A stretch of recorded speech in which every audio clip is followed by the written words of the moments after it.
Would you like a way to commemorate the Deuce Drop heard around the world?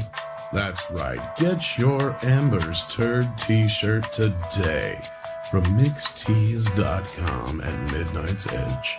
A limited edition print from Clean Artist Not Some Kid. Get it now for a limited time.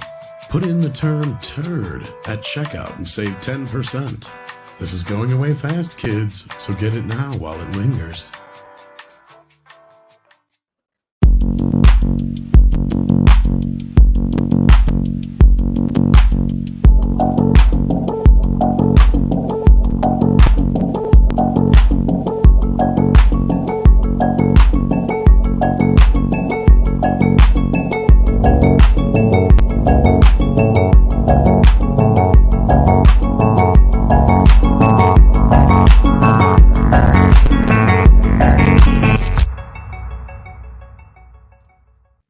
Good evening and welcome everybody to Midnight's Edge After Dark, filmed live in front of a live studio audience. That's you, kids. Better than a dead audience. Yeah, no kidding, that stink. Literally. I tell you how much I love that opening. I've always, back when I was just a fan and not on this show, I loved that opening. I still love that opening. I love it, love it, love it, love it, love it. Well, what I love is this audience out there. Hello, audience, and I love these guys on this panel here right now. We have our producer extraordinaire. When you need a hero, you need a Mexican Iron Man. That's right. Ladies and gentlemen, Mexican Iron Man. How are you doing? Oh, Arriba, with an intro like that, it makes me feel like I should stand up, go camera on, and rip my shirt off for all the fans. No? No, it's maybe. I mean, it's like one of those things where... Yeah, you're like, we try to get super chats, not super hate. Well, it might get some dollar bills, y'all. Depends on what kind of audience we got. I can't do it tonight. I don't have my cocoa butter. Oh, well, that's an essential part of it. This is true. And that other voice you hear is the distinguished script doctor. He's not a real doctor, kids, but he plays one on YouTube. How you doing? I'm doing well. Great. How's everyone doing this evening? It's officially summer now in Canada. The average temperature is t-shirt and short weather, which is great. It's We're going to having a last heat about wave 3 here. more weeks, and then winter hits. Are you guys as hot as we are up there? Because we're getting 92-degree weather here. That's Fahrenheit. That's Fahrenheit, so that's like 60. No, that's... Gosh. It's fucking hot, It's is like what it is. minus 32 degrees. And muggy as shit. Well, here on the island, it was blue skies and 92 degrees. And I'm like, oh my God, it's so hot. What am I going to do? So I decided to go in my swimming pool and swim. Ah, Oh, that sounds nice. that sounds very nice. Yeah, Well, I tried speaking to of take nice, Bambino with me, but he doesn't like the water. he has such nice and beautiful hair. He says, hey there, here's the thing, Culture Casino. I do say that an awful lot. This is true. Oh, let me tell you, I am uncomfortable right now. It's over 100 where I am. That is uncomfortable weather. Because I'm in the desert, though, it's a little drier than it's going to be when I'm in Dallas 2 days from now. But I'm I'm liking the beard, though. Thank you. Yeah, It's going to be coming in hot in quite Dallas. Nick and I, thank you. Nick and I are doing a shaving stream. Are you going to wear a cowboy hat? when I'm shaving? No. Well, yeah, that'd be cool. But I mean, in Dallas. Yeah, of course. I have several. So I would hope so. I'll take one with me, probably wear it. You're going to represent, and there's your Jeremy's Razors. And that, of course, is... How many licks does it take to get to the center of Nick and his 32 flavors? Nick Weiser. How you doing, my friend? How you What doing? an intro. I'm doing great, man.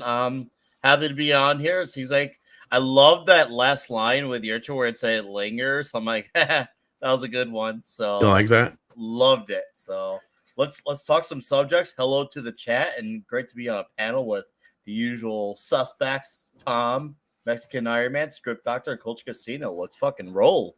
Yeah. Hell yeah.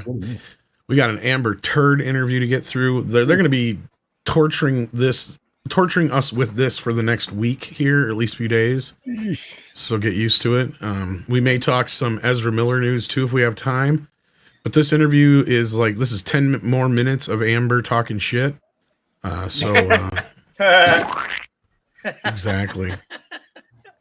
The gift that keeps on giving. Tom, you're making. But you don't want the gift. You don't want that gift. It's no. Poor dogs got blamed for so much. It is remarkable how much this Amber Heard chick reminds me of an ex-girlfriend that I went through something similar. I think a lot of people are being reminded of ex-girlfriends and friends, and if she reminds you of you, then you may want to look into that a little bit. Just saying. Yeah, Stephanie's been avoiding her. I don't blame you. Where is Ezra Miller? That's the latest question. Everybody's curious. Is he here? Is he there? Where's Ezra? We don't know, but he's dropping some info on Instagrams or Instaticks or whatever. I don't know. But hello, everybody, and welcome to the show. We're glad to have you here. As people are coming in, please share out that stream link so people know we're live, because Lord knows Midnight's Edge isn't going to do us any favors, and I'm pretty sure, considering the topic of the day, they're definitely probably keeping us under wraps. And going by the number of folks that are in the chat right now, I'd say it's a pretty good bet. I'm sure we're being a shadow banned or whatever you want to call it. So please share out that link, hit the like button, let them know that you like what you're watching here. And Culture's hair is beautiful.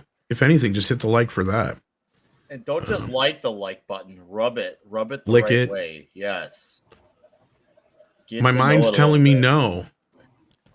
But my body is telling me yes. I don't see nothing wrong hitting that like button. Does that work?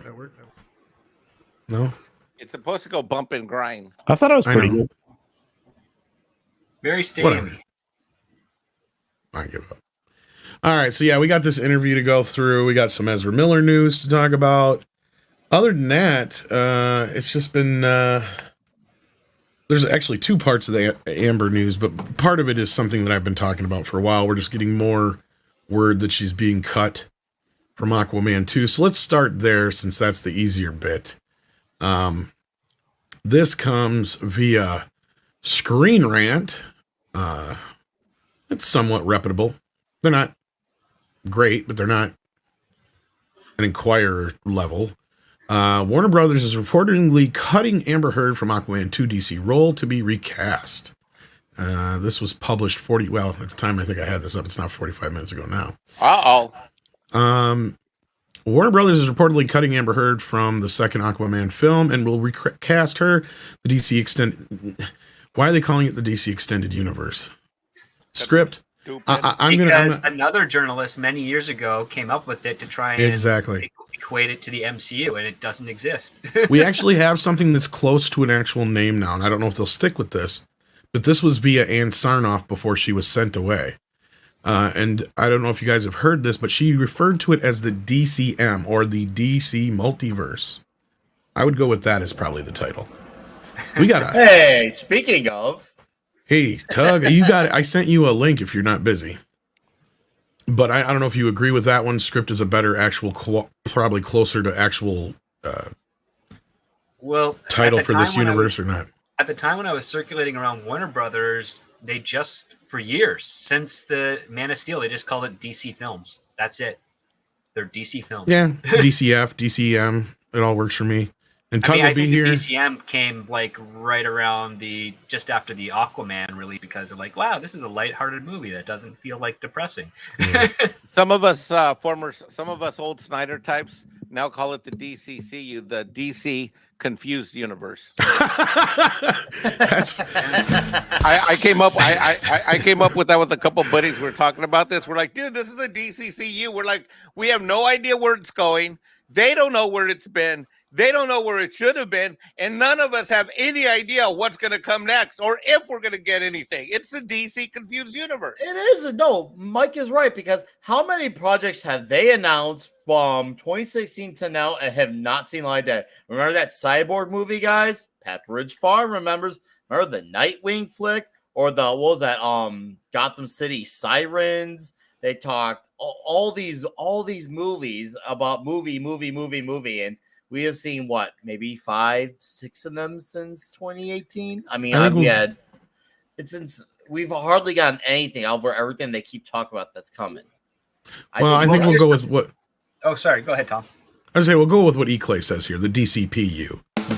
There is that. I mean, one of the kind of axioms of Hollywood is that if there's something successful, nobody sits on it.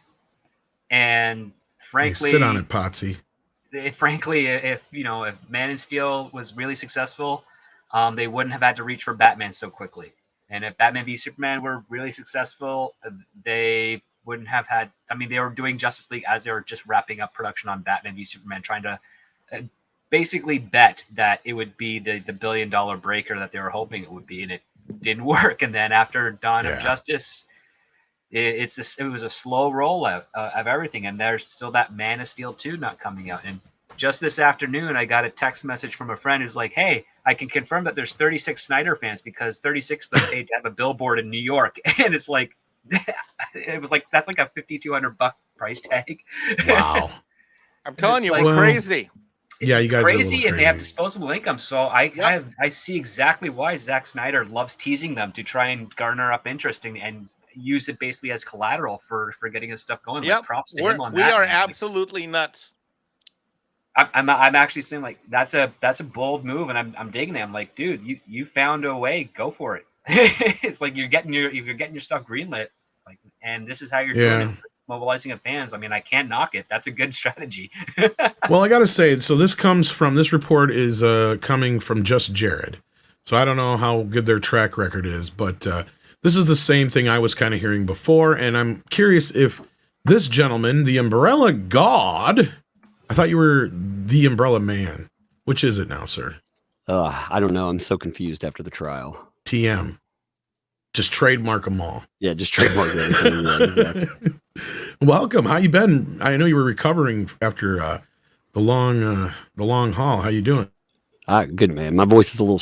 You can hear it still on the mend a little bit. Allergy season here, so. Besides that, seasonal allergies. Yeah, do what? I'm sorry. The seasonal allergies. Yeah. Oh, I live in Tennessee, out here, and it's beautiful, but you pay for it. Oh, trust me, every 3 to 4 months, whenever there's a drastic rise or a drastic drop in the weather, I pay for it for a week or two. Yep. So right off the bat, we're getting more reports now of the similar things that I'd heard, and that was that they're pretty much looking at recasting her. I'd heard that if she lost the case, that was going to be the case. And it seems like that's what's going around. I don't know if you had heard anything else, Tug, yourself about that, but any news from you? I'm sure she, first of all, we know for sure that she is, quote unquote, fired. And by that, meaning, future projects are not a go. But right, we knew that, yeah. Specific project. Okay, so something interesting happened, and I'll leave it up to, again, it's all speculation on why this happened. I've heard a couple of fascinating things that I'm trying to fact check, but they're almost impossible to fact check. So you had first on the movie itself. Remember, the movie was supposed to come out in March. Or I'm sorry, in December of this year. So it was supposed to drop a few months after the trial, and they freaked out. They didn't want it near that trial at all. So they moved it all the way to March next year. And on top of that, the trial didn't go very well for Aquaman too. They talked about the lack of chemistry with Jason Momoa, all these issues. So the trial decision comes in on June the 1st.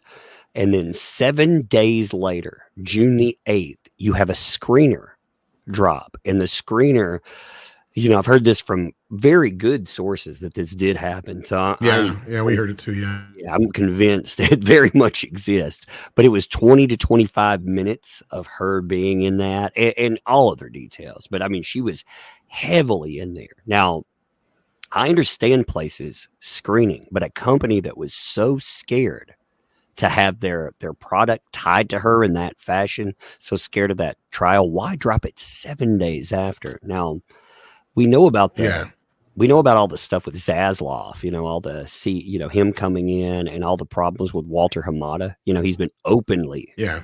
See, I don't know if you caught our video or not, but yeah, go ahead. Sorry.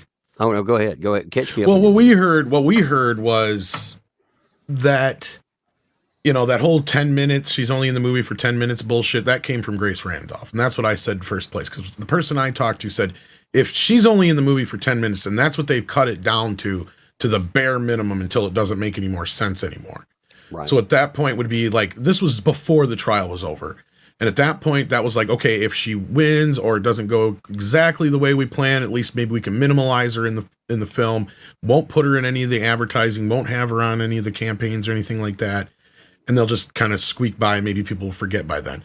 Then the other thing was as well, that's the bare minimum they're going to have to reshoot. But the other point is that we were hearing now is, okay, since they are probably recasting, and that's kind of what I'd heard is they are going to recast if she lost, they kind of want to see which version plays better. And if you're going to have to recast the role, why not give her as much to do as possible, even if it is only 25 minutes? That's what, two weeks of reshoots, probably script, maybe? Right. Depends on the level of detail of the scenes, but 25 minutes, it depends. Yeah, it really just depends because, she's supposed to be in a hospital most of the time. They might rewrite the character and her involvement given on. That's true too, because a lot of it got spoiled. Well, I'll also posit this. So if you're hearing rumors about recasting, the truth of the fact is the character's probably been recast weeks ago, maybe even a month ago. And they're just waiting for the appropriate announcement. They're probably using this time during these screenings to start doing the ad campaign. So that's photo shoots with Momoa and all the crew and all that stuff. And them, or not really. They don't always bring them together. They composite that in. It's usually like singular photo shoots, poses, costume tests, things of that nature that's going on, just to get ahead of it, so that because we haven't seen any advertisement for Aquaman at all.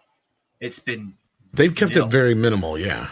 The closest thing you get is the black suit poster, and that's it.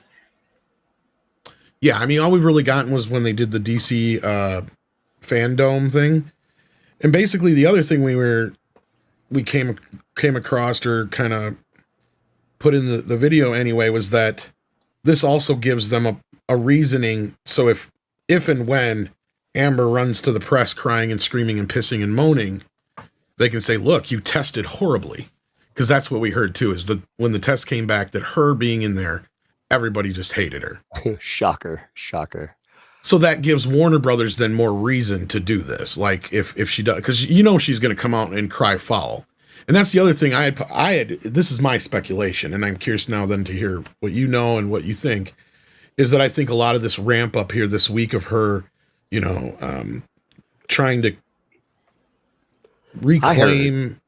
I'm gonna leave a name out, but this is what I heard. Okay, I'm gonna leave her name whole out. PR thing. Yeah. No, I heard that she was fired. They were gonna cut her for sure. They've informed her, and at first I had heard that. That's what I was gonna ask. Yeah. Yeah. Well, at first I heard that she had threatened or made a threat of something, but actually what I heard after that was that someone interceded on her behalf. Someone very big, very, very big interceded on her behalf and kept her around under the condition that the public accepted. And that was Warner's concession, because the person that interceded on their behalf was, they were somebody that Warner had to placate.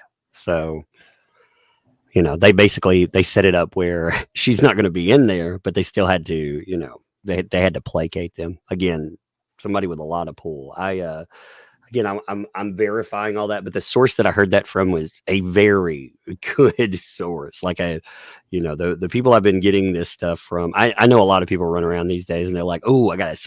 And again, sources can be wrong all the time. I mean, they can, but the sources that I pulled out of, just like you guys, like this case led a lot of good people this way. So people I never thought would speak to you about movies and stuff. And yeah, what they had to say was, oh God, some of the inside baseball has been amazing. So yeah, that's kind of basically what I'd heard too, is at this point. So you got that. You heard similar-ish. Yeah, basically I didn't hear that intensive detail, but basically and most of my information came before the trial was over. Because a lot of that was, if she loses, this is probably the case. I'd heard, they basically kind of confirmed with Hamada when he was talking about they had considered an actress. We all knew who the hell he was talking about. He's talking about Emilia Clarke. Oh, yeah. Obviously. So, chances are they've already been in talks with her. Like Script said, they probably already made this decision a month ago. If not, they'd already been talking to her. And that was my big question is, do you think this campaign is partially brought on by the fact that she was probably informed that she's going to be removed from the film, and they're exercising a part of their contract to replace her because of performing well. Again, that's why I'm always, because again, I work in this industry. It's all contract based. I'm always irked when people are being labeled as fired when they're not. I mean, it's different. You're fired in a contract if you're literally in the mid of production and you're told get out. That's how it works. If your contract ends and they decide to do changes, you still got paid. You're done. You're just not coming back again. It's not. Yeah, because she's been paid. A future job is not a guarantee in Hollywood. That's the other part too. You have to remember. So if you sign a 1-year contract or a 3-year contract, it doesn't mean you're guaranteed for those 3 years. It just means that in that time they can exercise to not renew you for the following year. So if you have a 3-year preliminary, it's it's a year-by-year basis. This is what it's going to be, and these are the potentials you have, but there's no guarantee. So even if you are great, but the product doesn't do well, those other 2 years don't exist anymore, and therefore you have no job. You're just like another actor. You're you did your job. Well, it's like a work for hire thing kind of thing. And you're right. And that's exactly a great point. Yeah. And because, unless you're physically removed from a production in the midst of, because of whatever reason, you're exactly right, Script. And that's something we shouldn't, because don't treat it like a normal day job. It's not a 9-to-5 or a weekly. You get a paycheck every 2 weeks or whatever thing. It's a way more complicated than that. Yeah, because she's already been paid for her work on Aquaman 2. What is known though is she will not be brought back again for another film, regardless of whether or not they were going to use the character or not. And now the big question is whether or not she's going to be in the second film. But now I don't know how long you got, Tug, but we were going to get into that interview from today. They dropped the 10-minute piece. Yeah, today. Yeah. So I don't know if you have enough time to break that down with us or not, but I can break down some of it anyway. Yeah. Real quick though, before we get into that, I want to thank Brett Cohen here for this super sticker. Brett Cohen sent us a Shiba dog saying, "Hey you," and greeting us joyfully. Thank you so much for that. Max Relax also sent us a super sticker. It was a super pair, not boobs, but an actual pair with a cape. And then Jim Watari sent in 10 and said, "Here's a suggestion for a new drinking game. Every time Mexican Iron Man screams no, you will be dead by the end of the show." No. If you do that. There it is. Yeah, see, that's the problem. And then Aiken sent us a super sticker. Let me see if I can see what it is here. It is a little Shiba dog, farting hearts. Thank you so much for that, Aiken. We appreciate that. And now let's get into this beautiful, beautiful piece here from NBC. Now I had to rip this because it was a pain in the ass to deal with off their website. So bear with me here if it's not the best of quality. But yeah, otherwise you got to deal with these ads popping up and you can't really scan the video very well. And yeah, so here we go. It's been about more than a week since the verdict. As you sit here with me now, has it sunk in? How could it? Surreal and difficult, in part, yes.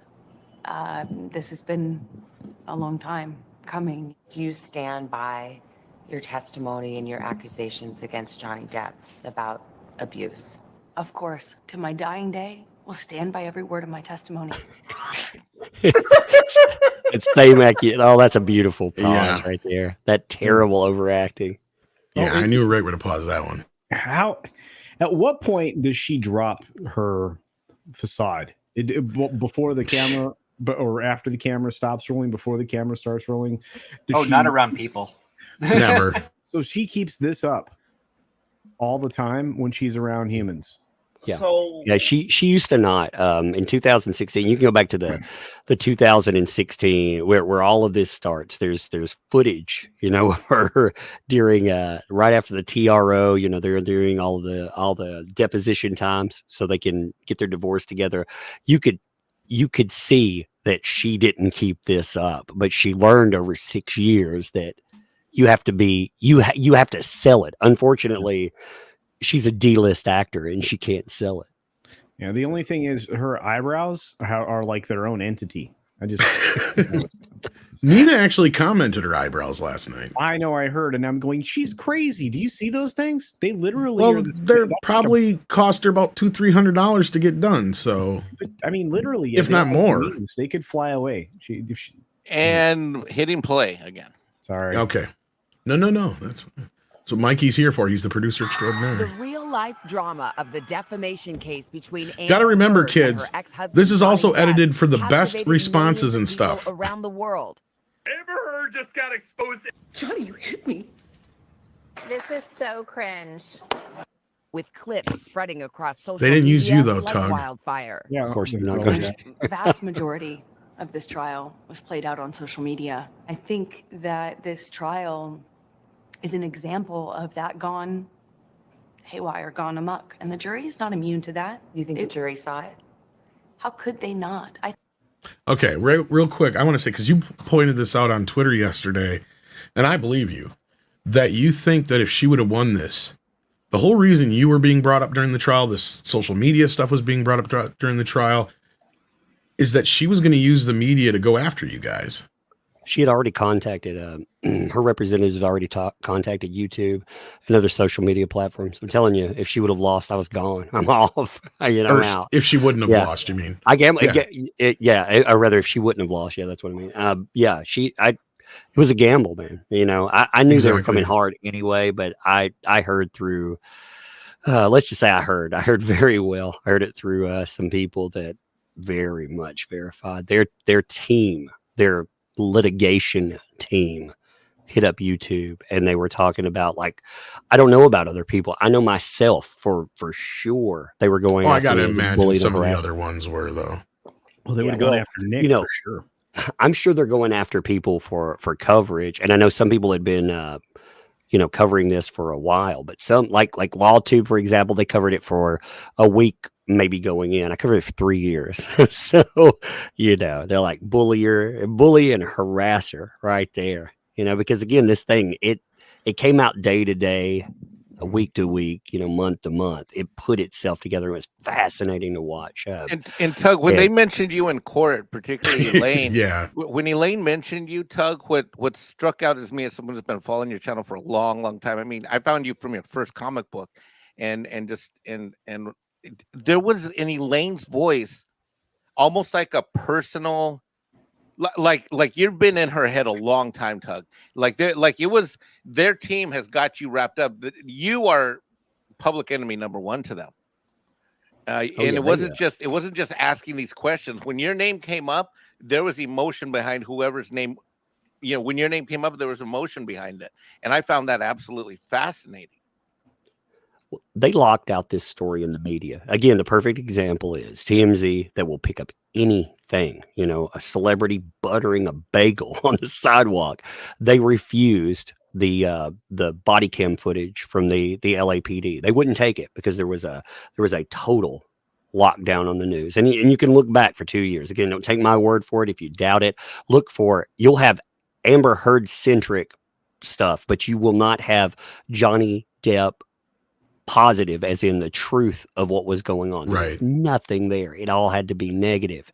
And they were annoyed because this grassroots campaign grew, and it grew to a level that they couldn't control. And it took a lot of, we weren't just a bunch of loud voices out there. We were organized. We fucking organized, excuse my language, but we did. We organized. I mean, we got behind the scenes, we coordinated, we organized, we figured out how the best to hit this and then make it loud, because it wasn't just about covering videos. It was making sure, because if this case won, it brings up a dialogue that look a year ago, look at the words men's rights. I mean, look at how even now you can see how it's treated. But after the win, that discussion, and even during the case, that discussion became it wasn't me too, it was men too. Finally, you have a societal dialogue triggered in this, and it had to happen. And that's So I what's have a really question messed. for you, Tom. Yeah, go ahead, Script. Sorry. Yeah, my question for you is when you first heard of this situation, because prior to like the gross public knowledge of the TRO and Amber Heard divorce, what was the first clue of this entire situation that tipped you off to realize that maybe that Amber's lying and that Johnny is? That's a great question. First thing that made you trigger that started this whole process for you. I heard one of the audio portions. I heard a portion of it that I believe Incredibly Average, the YouTuber, had put up, because he'd been covering this. He started covering, I guess, a month or two before, maybe, and he had gotten part of a audio from, I'll say, sources. So I put out an open call, and I had a few sources, and one of them gave me the entirety to the audio. Let me hear it all, and again, I also heard the negatives. One of the things that, that dispelled the Hollywood rumor in my mind was I didn't just hear the positive glowing things that someone would want you to hear. I heard about the substance abuse. I heard about all of that stuff. I heard it all, because I wanted to know everything. And that's important too, because you actually have a background in some of this stuff to recognize certain aspects of this. And I think that's what made you probably the prime person to cover a lot of this. And I think that that's a great question as to when you came. Now, was it the tape where she talks about and admits to hitting him, and then at the end of it says, "Go ahead, tell the world, Johnny, tell the jury that you were, abused"? Is it that tape, or was it a different one? Aussie. It was Aussie that I heard, okay. When you hear a medical professional, okay, you hear her in the background. Yeah, you remember her story. Again, remember the bottle, I'm just calling it the bottle incident. Now, this is the one that wasn't admitted into evidence, correct? Right, correct, yeah. But she says Depp recorded that. But what happened, this makes sense. It's her phone. She thought she would get one of those gotcha clips like she likes to do. She records things. Well, she left her phone on all night, and it recorded a good hours. I'm going to say hours because I can't remember the exact number, but she was surprised, by it. You can hear at the very end. She was actually surprised that her recorder was on, but it caught the medical professionals looking through the trash, trying to find his finger. And it caught them discussing her chopping off his finger. It caught her in the background, moving back and forth through the house, throwing a hysterical fit. And this is where they gave her like 5 times her normal dosage of what was it, Seroquel or whatever? Yeah. And I mean, she admits to drug use in there, which she denied on the stand. She admits to trashing one level of the house, which she denied on the stand.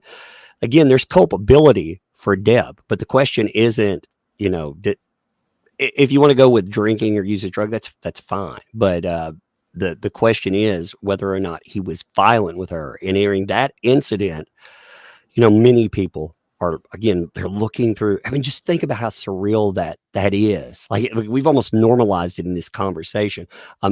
You have 2 people digging through a trash can to find one of the best paid actors in the world's finger because it's been severed. He has a hole burned in his face, and she's sitting in the background. She's uninjured. She actually flees Australia because they have very strict laws on stuff like this. She would have gone to prison if he would have turned her over.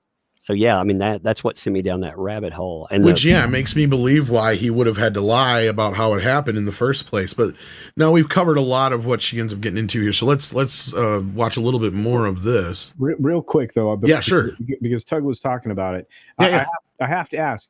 Your name was brought into this, which you mentioned. We just talked about. Do you think it was intentional that Elaine specifically misstated your name multiple times in different ways so people wouldn't find you?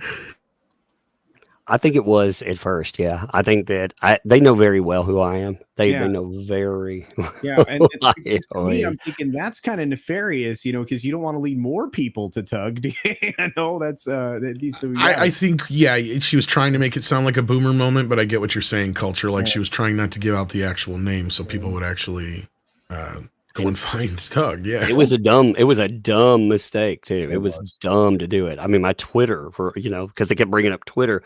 My Twitter's up to 140,000 people. It just keeps growing. Yeah. So, well, look, I look at it this way: it's all that hard work you've done for the past couple years. Finally, well earned. Following. I don't know how else to put it, but and of course they're coming out after you guys, and there's a lot of even like Gary over at Nerdrotic's been getting hit up by MSNBC and some of these other places. We're finally on the map to them, and I think that we've pissed them off, obviously, because people are coming to us, you, them, everybody, them as in like Gary at Nerdrotic and Ricada Law and all those guys for the news now because they don't trust the fucking media. And that's good to me as far as I'm concerned. It's about damn time. Right? They're glad. Coming after us, man, because they didn't see us coming. That was the problem. They underestimated us. They spent years and they thought that once the narrative was necessary, that they could combat it and push, that genie back in the proverbial bottle. And like I said, we coordinate. Like for this, we all coordinated. Fuck yeah, I'll talk about that openly. I won't say who or what, but if you look at the size of that, again, it wasn't, they like to say Johnny Depp led a movement. No, you unify your voice. You make sure it's loud. That's what social movements need to be. We've been these ragtag little banners that we hold up. No, you coordinate. Again, you find 50,000 people under one following, or 100,000 under YouTube, and so on. And the loudest people, again, when you start discussing things and you start actually getting each other involved, like they brought up 3 people. They brought up Laura B, best document finder I've ever ran across. So that would be a go-to person. If I wanted something or I need to find something, I'd ask her, because I mean, she has an encyclopedic knowledge of documents. And for me, I'm obsessive, and I have a pretty damn good one, but she just, it blew me away. And if I couldn't find something, she'd be able to find it. So you start coordinating with people like that. And again, once you get, we had years to figure this stuff out too. Exactly. And I think you guys were a big part of that, right? And it was because of you guys that we knew in this YouTube sphere what the hell was going on going into this trial, and whether the media did or not, which I'm sure they did. They knew a lot of this stuff and covered it up. And I think you're right, that they didn't see us coming because they didn't think it was going to be powerful enough. And, social media, and when you use the term coordinated, I want to be clear on this, because they use this as like, you guys are just a bunch of Jack Sparrow fans, which I think is hilarious. Because I know half of the people involved in this have never really been necessarily Johnny Depp fans per se. And most of us will all first and foremost admit that he obviously does have some type of, substance abuse problem or what have you. And he has had issues in the past with all kinds of things. But one thing he has not had is issues in his relationships, especially like this. And it feels like a lot of the issues he's had in the last couple of years stem more from this relationship, if you ask me. And I don't know how you feel from a psychological point of view, but I think I brought this up before. But I want to get back into this video. But yeah, I think that he got worse as he was with her, was my point. And they are very toxic together. That part is very true, I think, and we can't deny that in a way. But I think she brought out the worst in him, is what I'm trying to say. Oh yeah, very much so. I think I talked to I can't say, somewhere between 50 and 100 people, that were in that orbit. Some of them very close, some of them, a little farther out. And I couldn't find anyone to back up these stories. I could find out people to back up, again, words being exchanged. Every relationship has that. I've had her. I had it, very much backed up by some people that she was a volatile aggressor. There's still. Well, here's another crazy thing that has not been public. There were people that were in UK 2020 that were not witnesses in this. Some of them have been retaliated against. They are right when that trial was going on. I know of one person that was fired from their job, very much as a retaliation, and other people have been retaliated against too, because Amber didn't just come by herself. She came with a lot of, like, if you got the mainstream media behind you, you've got the ACLU behind you. You have some powerful friends, and they made sure that people that spoke up, they paid a real high price. Well, they're at the same time though.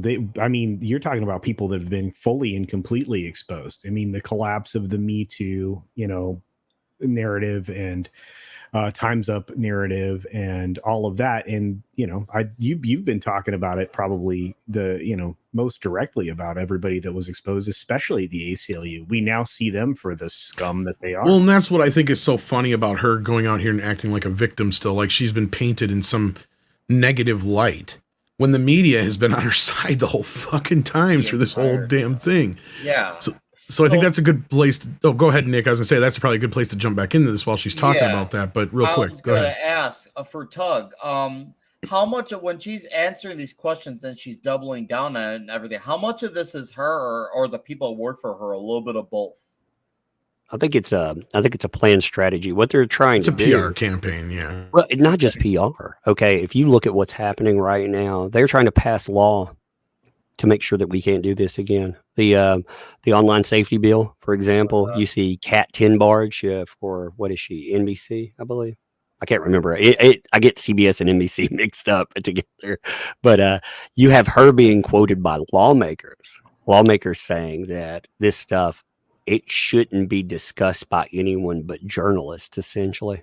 And because of misinformation. And that's why they're talking about the whipped up social media. Sorry, I didn't mean to cut you off there. No. I didn't mean to cut you off, Doug. Please finish. I'm sorry.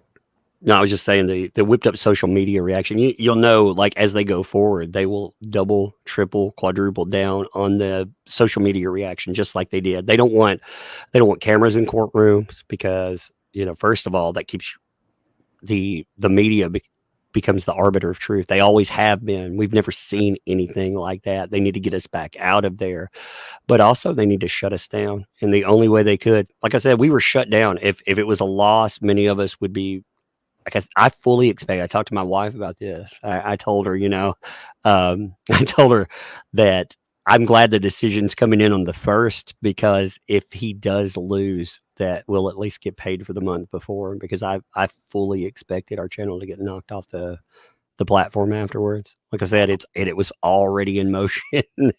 I'd talked to a lot of people about that. Again, it was just, it's a reality of it. I knew that. Yeah. I knew that would probably be the reality. Well, and a lot of us were already in the crosshairs, and this didn't help. And I believe it. Oh, look, a rando on screen here. Yes, and that's the whole point. I knew that's what you're going to get to. Yeah, we are still involved in this, and we have to still keep the pressure on, because nobody else holds the media accountable. Like you were just saying, Tug, we have somebody who posted this tweet that compared Kate Moss, the rando, versus Amber Heard. Minus. Is that real? It came from Celebrity Net Worth. Holy shit. They changed her net worth there. Yeah, it is real. That's not even a meme. That's amazing.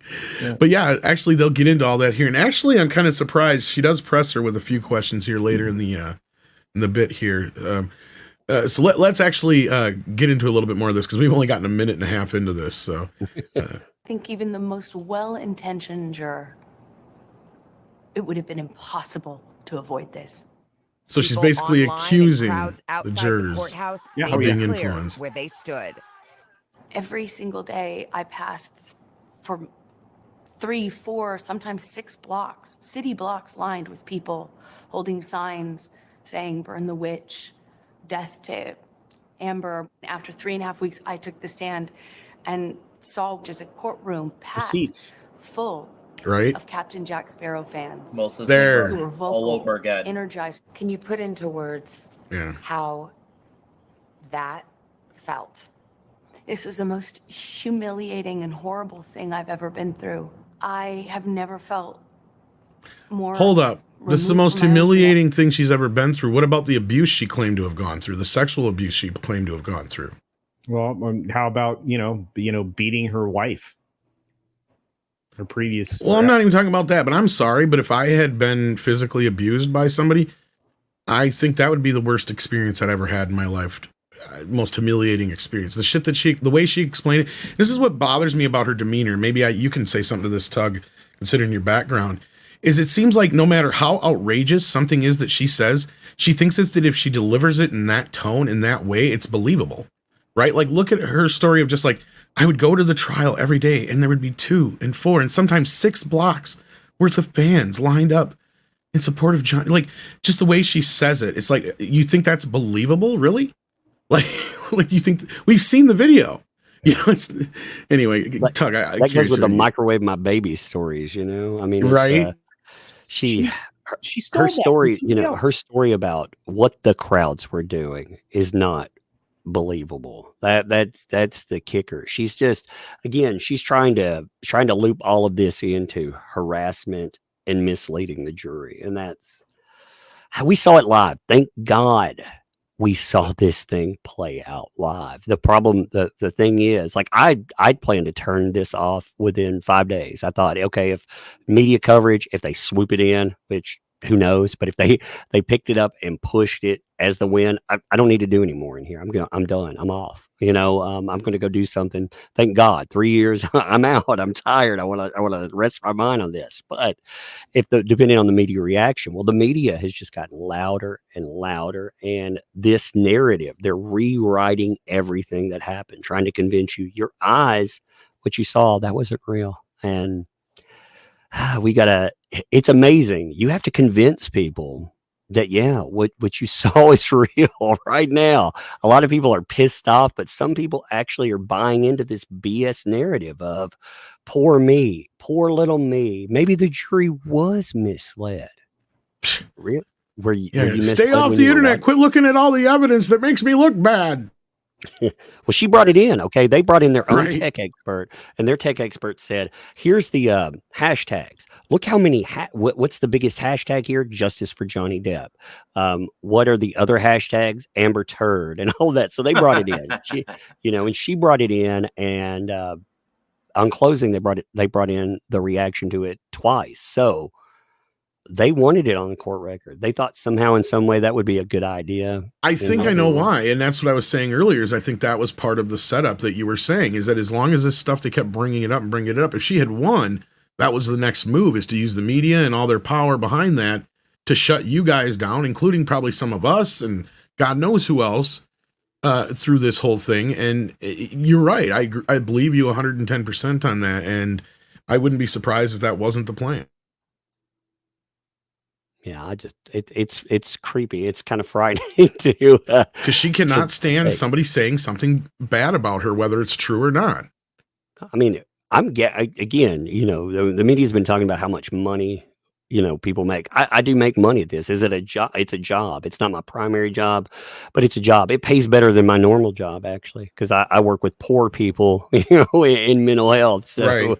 It's but that's not my a point. Is it took job. you years to get to this point? That's what I was saying earlier. So they can be jealous about it. They can try and ask you guys about it. They can try and make a big deal about it. The point is y'all busted your asses to get here. I know the same thing too. Everything. So yeah.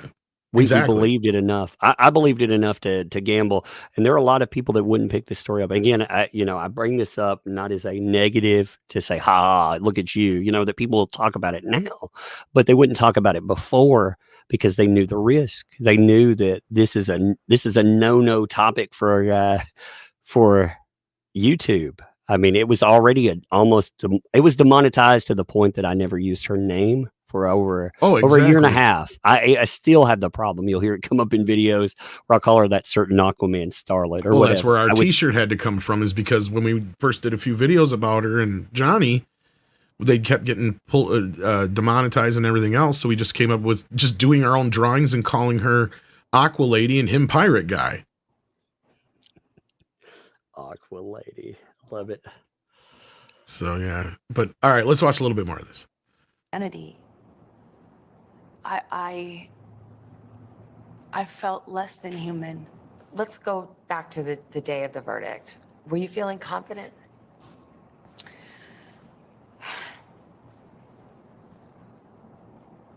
That's a great question. I love how she brings up I wish not I could feeling say human. yes. because she's going to dehumanize Johnny later, which is I brilliant. want to say yes to you, but it wouldn't be true. Even if you think that I'm lying, Nice you cut. still couldn't tell Yeah, I me. know, right? Look me in the eye and tell me that you think on social media there's been a fair representation. Do you find that Mr. Depp has That proven all the that talking elements point of pisses me off, defamation? actually, Right.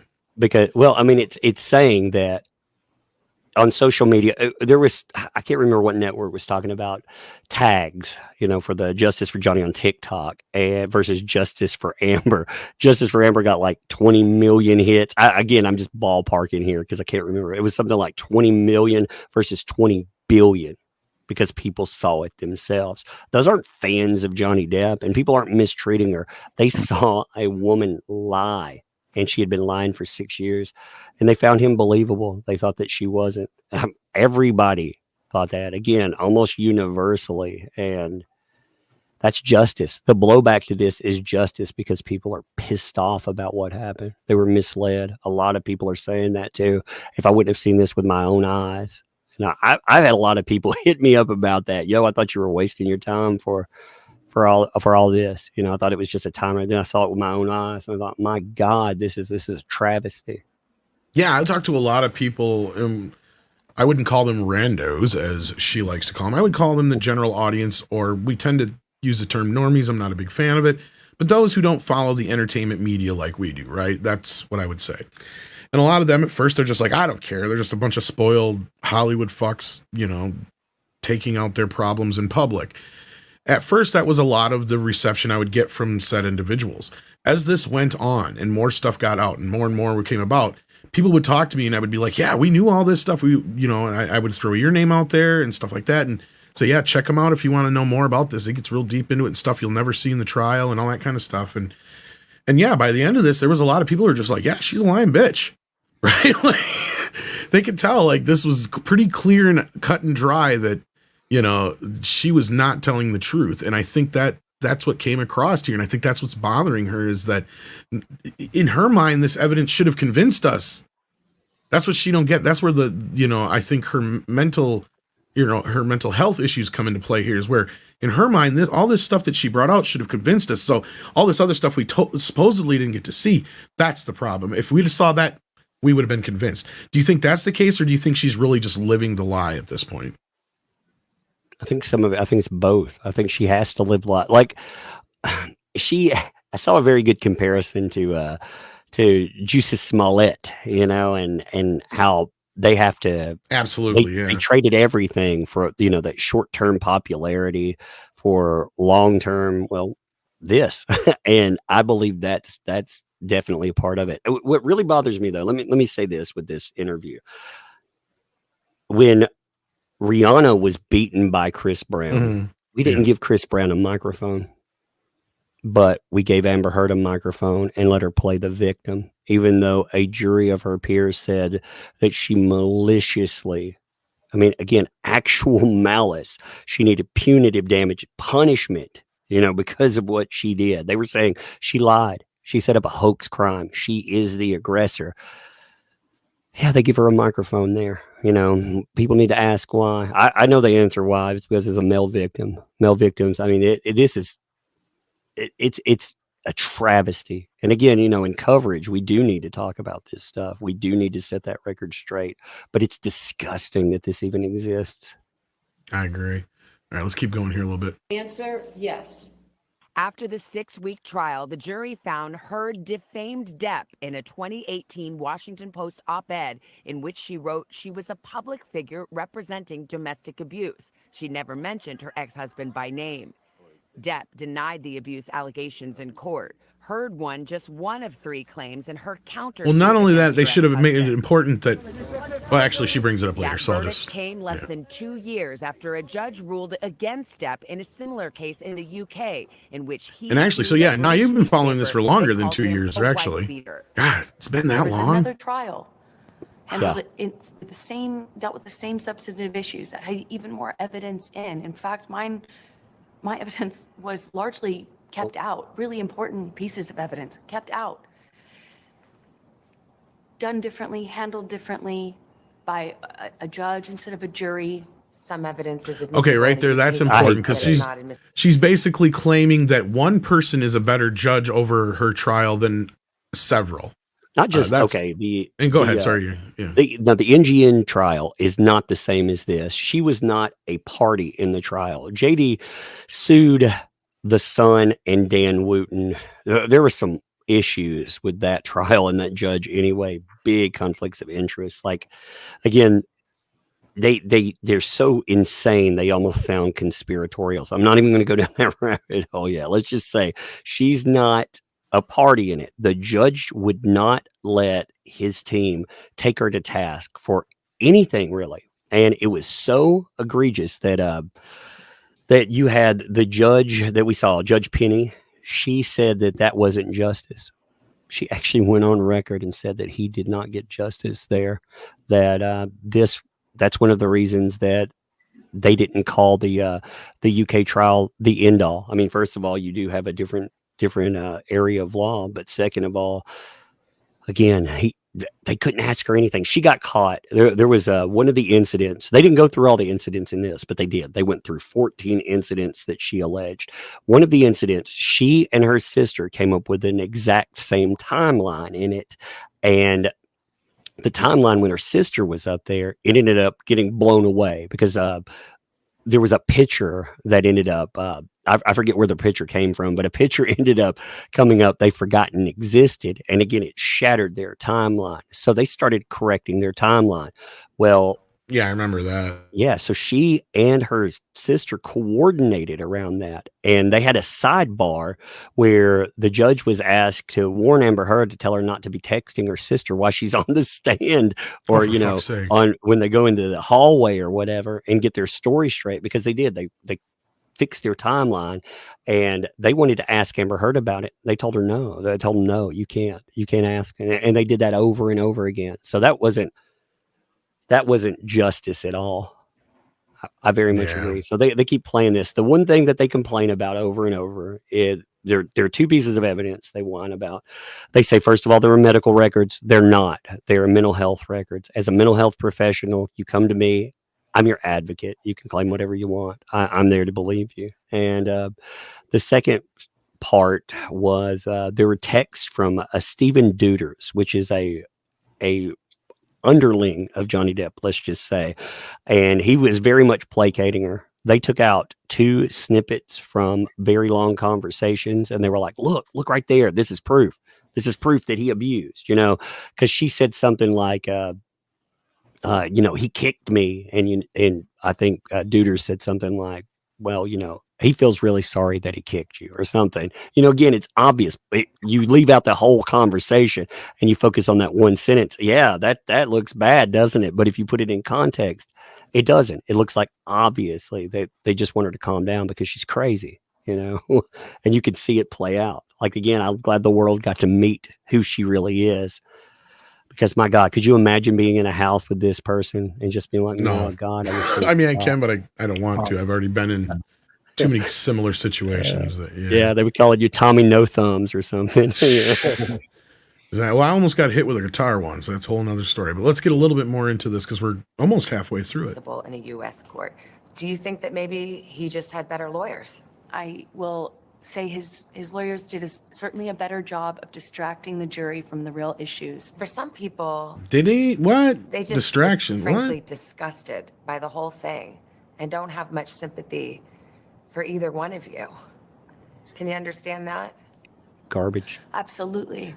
I would not blame the average person for looking at this and how it's been covered and not think that it is Hollywood brats at their worst. But what people don't understand is it's actually so much bigger than that. This is not only about our First Amendment right to speak. But here's the thing about the First Amendment. The First Amendment protects free speech. It doesn't protect lies that amount to defamation. This is the most hard she gets pushed. Yes, exactly. You can't go into the free speech does not protect you if you go into a crowded theater and you scream fire. Actually, that case was from the Greeks. My understanding of what that means is not just the freedom to speak.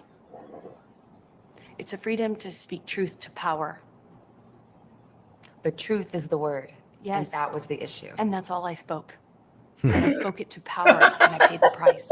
And I spoke it to power, and I paid In the closing price. arguments, What the power? lawyer said, That was the performance of a fucking lifetime right there. I tell you what. And I mean that with all sarcasm. They should have gotten her for the new He-Man. She could have pulled that line out. Now I got the power. There you go. I spoke truth That'd to been awesome. power. You know And I what? paid What's the funny price. is she brought up free speech too. You know, shouting fire in a crowded theater. Well, let's look at it the same way. She shouted fire, all right. You know, and she she actually did light someone's life on fire when she did it. You know, is that She free also burned speech? You know?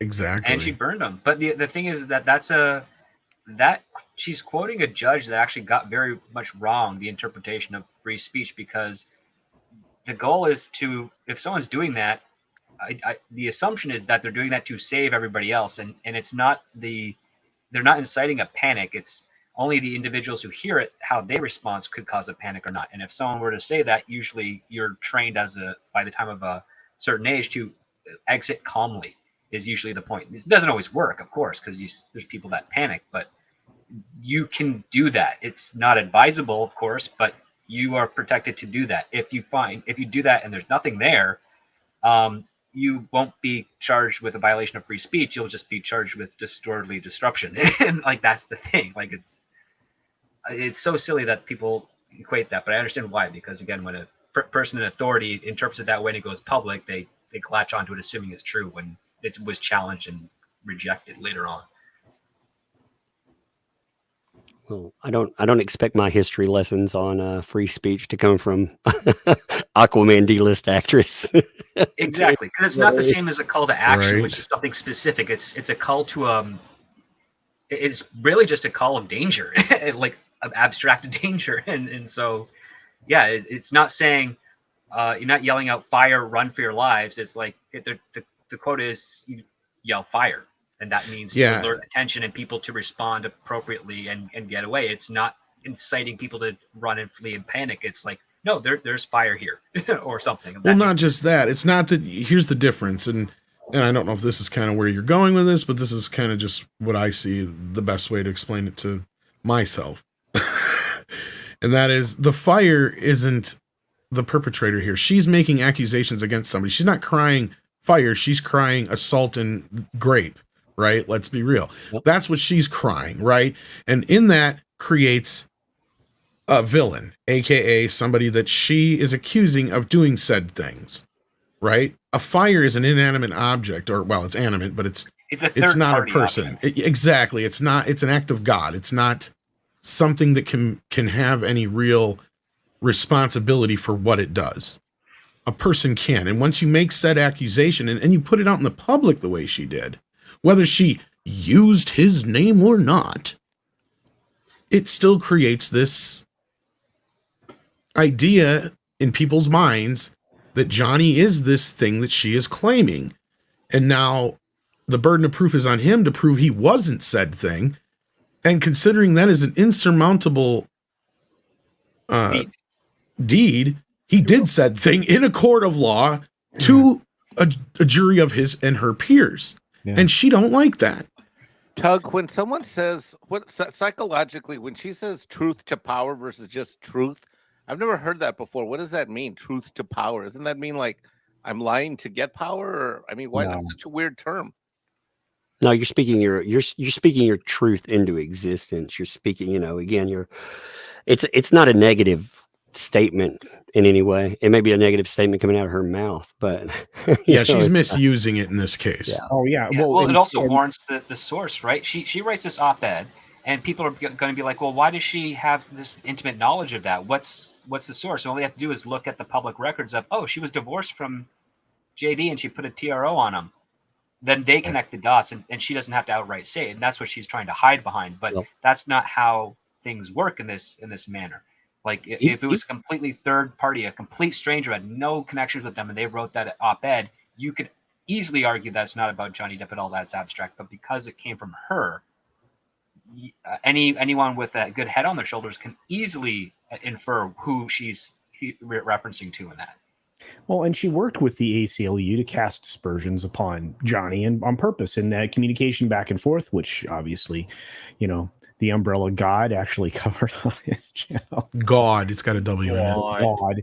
Yeah, I put it on there. I thought, well, some people always get, people get offended by everything, and they didn't know where the joke Have came a sense of from. humor. Yeah, well, some people are like, "Oh my God, religion!" Your brain. I'm like, no, it's a subtitle translation. They kept calling me that umbrella God for some reason, so I just changed it to God.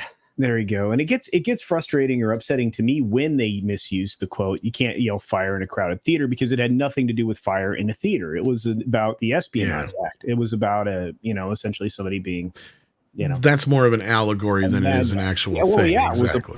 it was a poor analogy at the time, or analogy. Yes, thank you. And it's being used completely out of context. The press uses it all the time when they want to talk about a First Amendment argument, which had nothing to do with the case that was tried, and that was unfortunate of Oliver Wendell Holmes to come out and throw that out into the sphere of the public zeitgeist at the time, and because now it's misused on a daily basis. So, but see, and that's the thing is people forget that the whole point of free speech.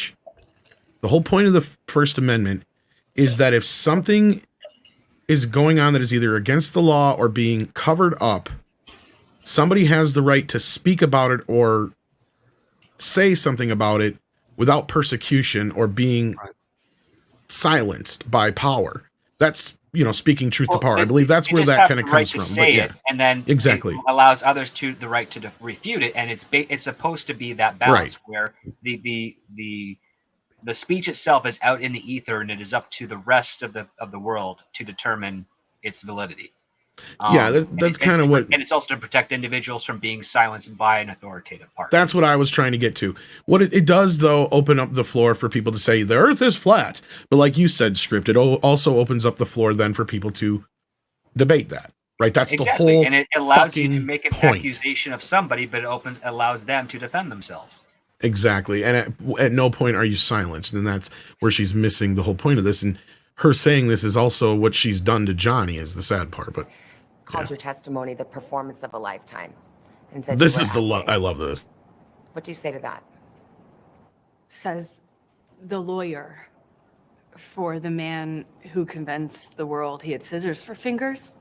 What? She can't even try and stop to laugh. Like she knows how fucking stupid what she just said was, I think. And for starters, V. Neal made those fingers and for Johnny Depp. She didn't go the convincing there. Wait. And then on he doesn't have scissors for fingers. Wait a minute, I'm upset. You mean that's she's not taking her own statement seriously. Not only that, it's like if this lawyer is representing an actor that was so good to convince people that had scissors for hands, then she should be very good at picking out a world-class performance. Correct? So that defeats her own claim.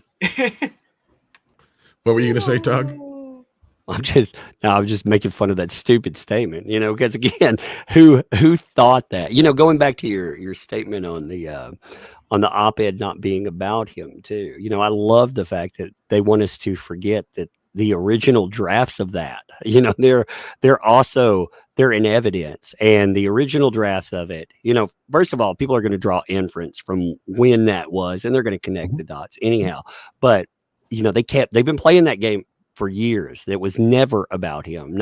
We didn't use his name, but it was never about him. And then you got the original draft that 2 years ago. The original draft of the 2 years ago line was, again, I may miss a couple of words here, but I'm gonna try to quote it directly. There's and 2 years ago, after I got a TRO against my then husband, I felt the full force of our culture's wrath for women who speak out. The day I left the courtroom and walked into packs of hundreds of photographers, I didn't have a team of bodyguards. My lawyers used their own bodies to block out space for me to get to my car. The whole way there, I heard the press yelling the same query question. I can't remember in one form or another.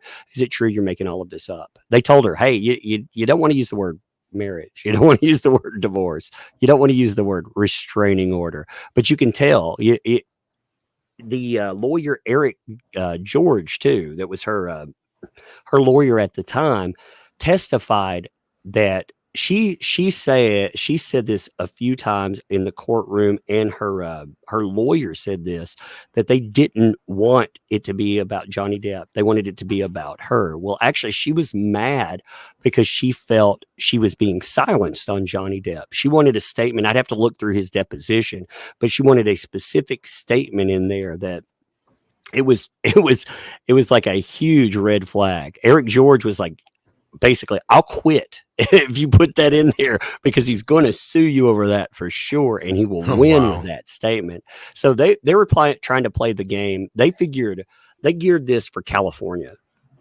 They thought they could win this case in California. They didn't win it. They never thought in a million years he would be able to get it transferred to Virginia and fight it there. Yeah, and I think it needs to be said, because when it comes to, they would have won it in California. Oh yeah, for sure. And I think it does need to be. Oh, go ahead. Sorry. Well, I was just going to say about the UK trial. People need to understand, over there's different laws in the way it works there. They don't have to have, what is it, third party or second party witnesses to actually go to the press with something, to where we actually have to, here in the US, we're technically supposed to back up anything we go to press with like that, like to have at least more than one source. Like there's the more than one source law or something like that here, as opposed to over in the UK. So that's part of the reason I think that even if it wasn't, rigged in Amber's favor over there, Johnny was going to have a harder time winning the UK trial, because in that case, that kind of covers a lot of tabloid type shit. Yeah, it's an ethical standard actually that is required. And I'm probably not getting the term correctly, but I'm sure you guys know what I'm talking about. Yeah. Yeah, and you're not wrong. But look, I mean, once we got into the public sphere, and again, we have to thank Tug for the fact that we had access, and I think probably Laura B, who got the access to some of the emails that elucidated, that shine a light on everything that was happening within the ACLU, back and forth between Amber and all these people trying to write this statement to make Johnny look like the bad guy that they needed for this movement. It was enlightening to be sure. So I'm just surprised she didn't make a reference to, says the lawyer who represents the actor who liked to wear women's clothing as Ed Wood. I mean, right. Well, there's another bunch of. There's a lot of references she could have done, but the better one yet would have been this coming from the actor who got nominated for an Oscar, convincing the world he was a pirate. That would have been a better response to that. That would have been better, but she's not really, capable because of again, that. she's coming at it from the direction of saying that yes, the person in question who said that I gave a world-class performance is representing someone who gives world-class performance, so they themselves recognize world-class performances. It's basically admitting to a lie without realizing you're admitting to the lie. You're right, Script. In the end, that's true. She should have just kind of found a better answer than that. I don't know if there was a real correct answer. He's an Oscar nominated actor. She should have just stuck. Well, not even with that, because that's still saying what Script is saying. She just basically would have had to say, "Look, I told the truth." That should have been her response. She just said, "I told the truth," and she tried to demean me by calling it a performance. Yeah, there you go, something like that. Exactly. Oh, she could have admitted, "I'm not that good of an actor." I had listened to weeks of testimony. Insinuating that, or saying quite directly that, I'm a terrible actress. Sorry, it froze for a second here. She can't act, and she can't even tell the truth. So what can she do? I'm a bit confused how I could be both. The Depp team argued that you were the abuser, that you instigated physical violence. Did you? I never had to instigate it. I responded to it. When you're living in violence and it becomes normal, as I testified to, you have to adapt. You say you were responding, but there is evidence. There are tapes in which you acknowledge hitting. This is where I really like she starts to press her. I started the fight. I know much has been made of these audio tapes. They were first leaked online after being edited. What you would hear in those clips are not evidence of what was happening. It was evidence of a negotiation of how to talk about that with your abuser. But I am looking at a transcript that he says, you start physical fights, and you say, I did start a physical fight. I can't promise you I won't get physical again. I mean, this is in black and white. I understand context. But you're testifying and you're just telling me today, I never started a physical fight. And here you are on tape saying you did. As I testified on the stand about this, is that when your life is at risk, not only will you take the blame for things that you shouldn't take the blame for, but when you're in an abusive dynamic, psychologically, emotionally, and physically, you don't have the resources that, say, you or I do with the luxury of saying, hey, this is black and white, because it's anything but when you're living in it. Are you fucking kidding me? She says this is black and white. This is the same bitch who says, Johnny, you're a man. And Who's going to believe you? Yep. Are you kidding me? Fuck the hell off. This is some edited word salad shit here. To your advantage. There's no twisting that. Fuck. Calm down, Lemmy. No, it's okay. Nick's been quite quiet lately. No, I know. I'm teasing. He had to blow up a little bit there. It's okay. Well, my favorite statement she threw out, again, tell the world, Johnny, tell the world, Johnny Depp, a man, am a victim of DV, see if they believe you. And yeah, she made it very clear. She was taunting him. She was, she did it. We don't even talk about the worst examples of violence or the worst examples of lies that are on her tape. We don't even bring those up. There was that one where she was talking about, they played in the courtroom. She was like, oh, you hold me up against the wall and you beat me. You're breaking my arms, and all this stuff there. She's saying all this crazy stuff. And he's like, what the world? What are you doing? So she catches her lies there. His truths, when he puts it on there, that's just how we're miscommunicating in some way. I don't know, man. She's always got an answer. Always got an answer. That's what. Sorry about that. I talked to a source on this, and a very good source actually. I always like quoting them on it. They said when you imagine her trying to dance through raindrops, and those raindrops being evidence. She knows a few raindrops will hit her, and she always had an answer for those. But unfortunately, as this thing compounded year, and she added on more and more stories, which brought in more and more timelines, it went from just a slight, shower to a torrential downfall. And she can't dodge enough of them. After a while, she drowned herself with her own story. Wow. That's a very good or very poignant way of putting it, I think. Other times, there's another tape where you're taunting him and saying, oh, tell the world, Johnny Depp, I, a man, am a victim of domestic violence. 20-second clips or the transcripts of them are not representative of even the 2 hours or the 3 hours that those clips are excerpt from.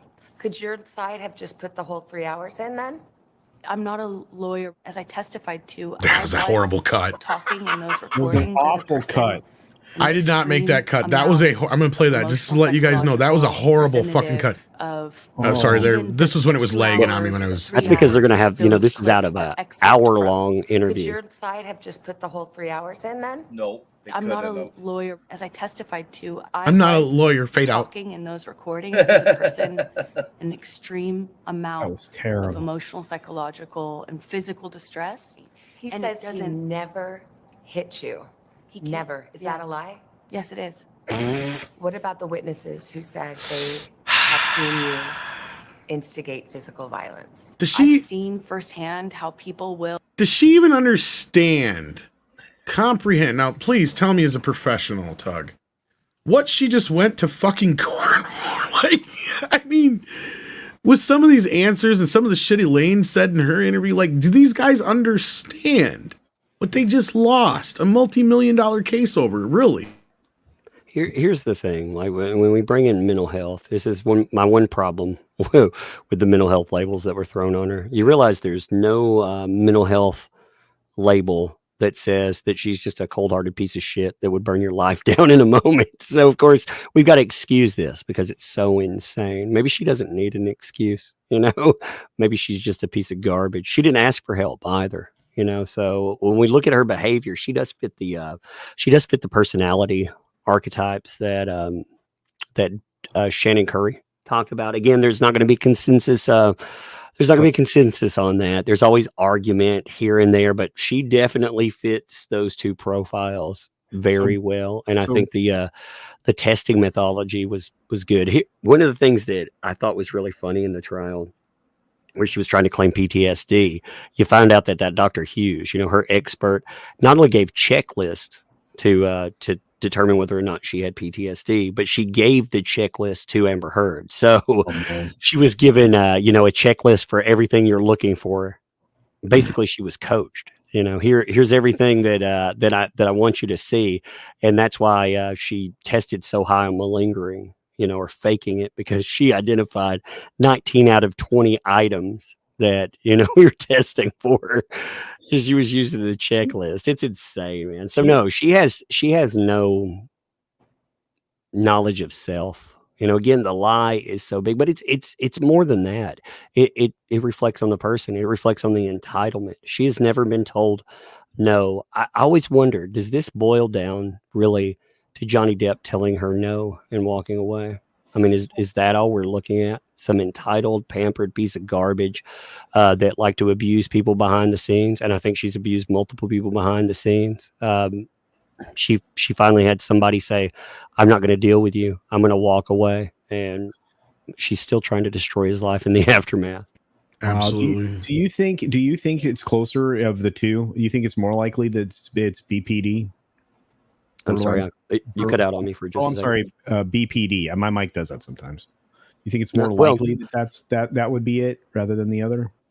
Yeah, I mean, well, it explains a lot of the, again, you have overlap in the DSM-5. In the discussions of it, we were talking about getting rid of the whole, just like what we did with the schizophrenia. You had paranoid, paranoid schizophrenia, all of these different archetypes. It just fell under one umbrella term. Excuse the umbrella there, but it they said they were going to do the same thing with personalities, but they couldn't figure out, how to identify all the clusters. All of those, they fall under the same cluster types, and you do have a lot of overlap. But yeah, I think the best explainer of personality would fall under the BPD. Yeah. All right, let's finish this up. We're almost done here, actually, and I don't want to hold up Tug too much longer. I don't know how much time he's got. So File rank and support the person they depend on. Did they all come in and lie in court? I am not here to call any of his witnesses any names. I'm here to. Yeah, you are. You just call them fucking liars. From what it felt like for me as a person who sat there. When I asked his lawyers, why do you think you won? And the answer I got was because she never took responsibility for anything she did in the marriage. She's still not doing it. I did do and say horrible, regrettable things throughout my relationship. I behaved in horrible, almost unrecognizable to myself ways. I have so much regret. I freely and openly and voluntarily talked about what I did. I talked about the horrible language. I talked about being pushed to the extent where I didn't even know the difference between, right and wrong. I will always continue to feel like I was a part of this, like I was the other half of this relationship, because I was. And it was ugly and could be very beautiful. It was very, very toxic. We were awful to each other. I made a lot of mistakes. A lot of mistakes. But I've always told the truth. So you Her say. lawyers say they plan to appeal that verdict. I And as appreciate for the good notion from her comedy. that there was evidence allowed in that UK trial that could have potentially made a difference last week. Depp's attorney said here on Today that the evidence presented in the latest trial far exceeded the UK one, 2 different processes, and they believe the jury got it right. We have. All right, so I have a question from this is specifically to script and to Tom. And it says that, am I looking at multiple cameras on this film crew that did this? Am I looking at multiple she's got takes? multiple cameras, multiple edits. cameras, and am I also looking at multiple takes? I don't know about takes so much as edited. But definitely it's a full film crew. stuff. Like there's 2 or 3 cameras in this. Oh, thing. indeed. There's 4 cameras. Yeah, there's 4. Let's see This if is ridiculous. Tug, It's overproduced, but at least they didn't do what they did with the last one of these, bologna sausage interviews. They didn't put, terrible background music behind it to make it even more, sympathetic. Yeah, sympathetic, correct. Yeah, I just, and man, you listen to the people who study like people's facial expressions and stuff. And this lady you can never believe her. She's not a good actress, and she's terrible at feigning the emotion she's supposed to be having. It's ridiculous. Yeah. So after hearing all that, Tug, what's your response? I think it'll be fun Friday when they drop the entire video. Yeah, I know. Can't wait. We're gonna get an hour of all of this. I want to see if they actually try to take her to task. Part of the journalists. I mean, it's amazing to see them doubling and tripling down with her. It's like, this is the hill you want to die on, really? Because the public hates you to a point that I don't think that they fully even remotely comprehend right now. They're public already distrust. invested, Tug. That's the thing. They're already so invested. I feel like they can't turn back now because it would make them look that much worse. Granted, they already look bad by the public perspective, but they're so far down the well that they don't see a turning back. I think even more so, what fuels their lack of clarity on this is the fact that we have people like Tug, who are real journalists and have been on this, and the mainstream media, hate the fact that we as fans, we as consumers, we as fact-seeking public are going to turn to someone we trust like Tug far more, far faster, far ever than we ever will with any of these morons on any of these mainstream media channels. And that loss of that stranglehold on the public's opinion is driving them nuts. And I believe that's why they're grasping and unrealistic. They can't stand the fact that people like me, or people like those of us like me on this panel, Tom and others on this panel, that we're going to turn to Tug instead of them for facts.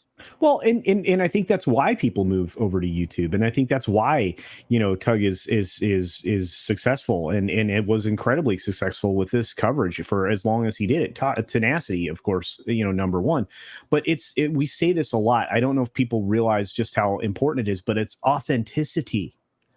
I mean, everything about the presentation, everything about it is fact-based. It's 100% authentic. This is a rare platform, and I hate using that term, but YouTube, Rumble, Odyssey, these vehicles are something that you actually can engage with as somebody that's even not on this panel. We are having discussions with the people in the chat as we are engaged with this process. And there's every other form of entertainment's just lagging so far behind. Really is. Anyway, absolutely. Well, before we lose Tug here, because we've got some super chats that address him, so I have questions for him, so I want to get to them. First, let's start with this member chat from our panel member, Mexican Iron Man, who says, "Please smash the like button. Let's get to 1K likes. Thank you all for joining Tug and the panel tonight." Well, thank you for that, Mike. We appreciate that. Yeah, and then we got. Give Tom and them some love here too. Yeah, definitely. Thank you so much, man, for bringing all these people here. This is amazing. I think this is obviously a record. So you guys have had my back a lot of times, like for real. Like my friend group. If I stream with people, you may see me stream with a rando here and there, like since they love the rando word. But no, I mean normally I know people if I stream, and I don't go off platform very much, and like. Everybody here has been good people. Again, everybody's had my back, and I've needed it. Like covering this topic or other topics. We tangle with multi-billion-dollar corporations when we're doing this. We're just one. Like for me, I'm just a person sitting here. I'm sitting in my house like with a freaking Blue Yeti microphone in my face. It's not really it's not really a high dollar thing. But people, like you said, people. They believe what you're saying because you can invest in one topic. I can cover it for 3 years if I want to. It's mine and it's everyone else's. But again, sometimes I needed people to watch my back. I got hit with 9 strikes while I was doing that last year alone. Yeah, just last year. Not even counting the whole thing, just 1 year. 9 strikes. I had to have them overturned by the we won every one of them. Some of them took a while, but I had to make noise. And like I said, you guys have always had my back. So Again, people If I recall, you had a strike on a stream that went private because I think I remember one that they struck it and you set it to private. Am I remember that correctly? Deleted. Oh yeah, deleted. Okay, so I remember that happened because I've listened to your son, never really commented, but I remember listening and hearing about them. Like, are you serious? Like he's taking that stuff away from the public eye, and you're still striking him. I couldn't believe it. I've never even heard of that. Wow. Well, I remember finding you, Tug, way, way, way before all this stuff. And before I even really knew you knew, I didn't even know you were in Comicsgate when I first found you. And when I discovered that, I'm like, oh, okay, so now we know people. And then like it all kind of snowballed from there. It's hard to believe it's been this many years. But I mean, yeah, you've been on here so many times. You've hopped in and we appreciate it. And I'm just so happy that you finally got the success you deserve for all the work you've done over the past few years. And on that note, Willie Woodward points out that you crushed it with the coverage and some harmless humor. Tug and his sidekick pulled masters at baiting. AH and her lawyer. Well, they destroyed the mollusk, the evil mollusk, I would say. I don't know. There was so many fun names that came out of this trial. It's hilarious. But thank you for that, Willie. And then let's see here. I want to get the ones for you right away. So in case you got to take off here, we don't miss any. But most of them seem to be specifically about Amber and the situation here at hand. So let's go with this one. Tennille says, having AH in any film now feels about as inadvisable as having a product placement for Easy Bake Oven in Schindler's List. Exactly. Yeah, I don't see how they keep her in this movie. That's a great analogy. Yeah, that was good. That puts a very bad mental image in my head. Yes. Tennille says, loud because it's not the behavior of the winning argument. Exactly. People are hearing the truth. Smith Self says, honestly, does anyone get a fair shake on social media ever? I think it depends. I think social media is a very double-edged sword. And I don't know who will agree with this or disagree with this on the panel, but it can be used for great things and it can be used for many evil things. Well, and we've seen both. Yeah, it's used every day to manipulate people. It's a two-way street, ultimately. Yeah, I mean, but at the same time, I mean, Tug was able to bring well over 4 or 5 times what we usually get for a viewing audience here today with social media. So there's both sides of it. And it's also a way that people find people and find out information and get information out there. It's another important thing. Mecca J says, Amber is whining about all the hate she received, yet Johnny has been receiving the same hate for years because of her lies. Exactly. Yep. Well, and here's the thing. Oh, go ahead. I guess here's the thing that bothers me on a question or a statement like that. It's hate when you finally get justice, but it wasn't hate when you burn someone's life down and you targeted them for you. I mean, she felt comfortable enough to write a hit piece op-ed and did it in conjunction with the biggest political entity out there.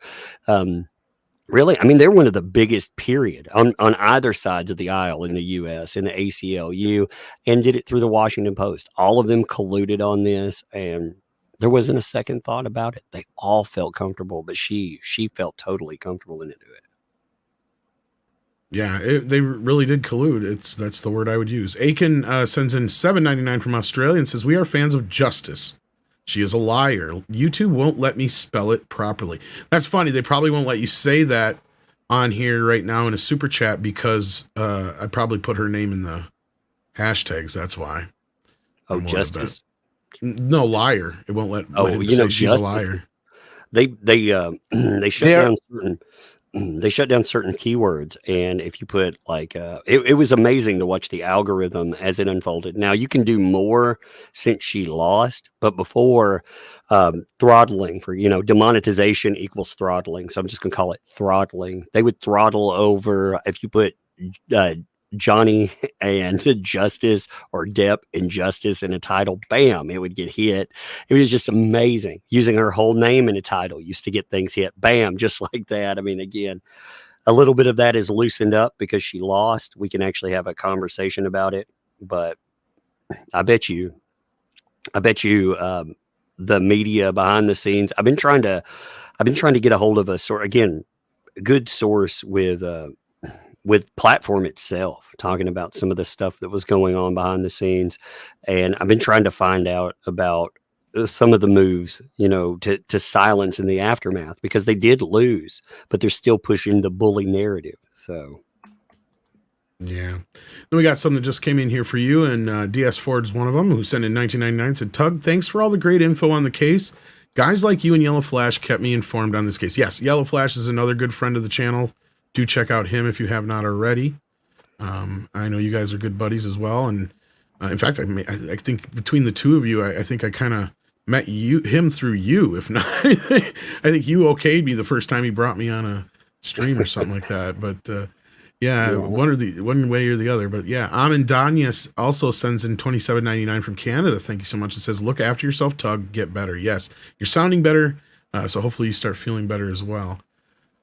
Yeah, my voice is just cracking. I mean, I'm well. It's just, allergies. They just, they sneak up on you. So, I mean, there's not much you can do. And YouTube doesn't let you stop. That's what people have to understand. No. You can't stop making videos. If I don't make a daily video, I'm screwed. The algorithm will knock me out of it. That's kind of why Midnight's Edge After Dark just hasn't ever really grown like the main channel has, because we mainly just do live stuff over here. So yeah.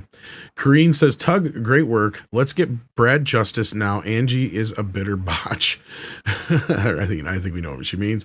Umbrella, and more love. And thank you, Kareen, for that so much. We appreciate it. And then Peter Smigelski says, it's crazy that Tug got strikes for deleted video due to what's going on with the whole Quantum TV debacle. Good luck, Tug and panel. Oh, we learned recently that you can get nailed for deleted videos years after the fact. Oh yeah, we found that out recently, which is crazy. But yeah, and you have no appeal in that. Actually, nope. I had to get an MCN again. If you ever even get into that discussion with MCNs, there's a lot of fake ones out there. They're basically multi-channel networks. Again, there are a few good ones, and there's some really bad ones. I have a good one. I like them, but I have to pay basically to, like, if I get struck, I have to have an advocate, and my advocate can get to people that I can't get to. Well, when I got hit for the deleted stream, once you delete content, you're not allowed to appeal content. It's supposed to be for after the fact. Like if I got struck, I delete it right then. I can't do anything about it. I'm just screwed. That's one of their YouTube's rules. Well, they're proactively retroactively, I guess, enforcing that, where they were going, and saying, well, you don't get an appeal because it's deleted material. So they struck a deleted thing. I didn't get an appeal. When I made noise about it on Twitter, all of that noise, I needed that noise to help, with the blowback, but they still said, our ruling stands with that. And yeah, because it's gone. Yeah.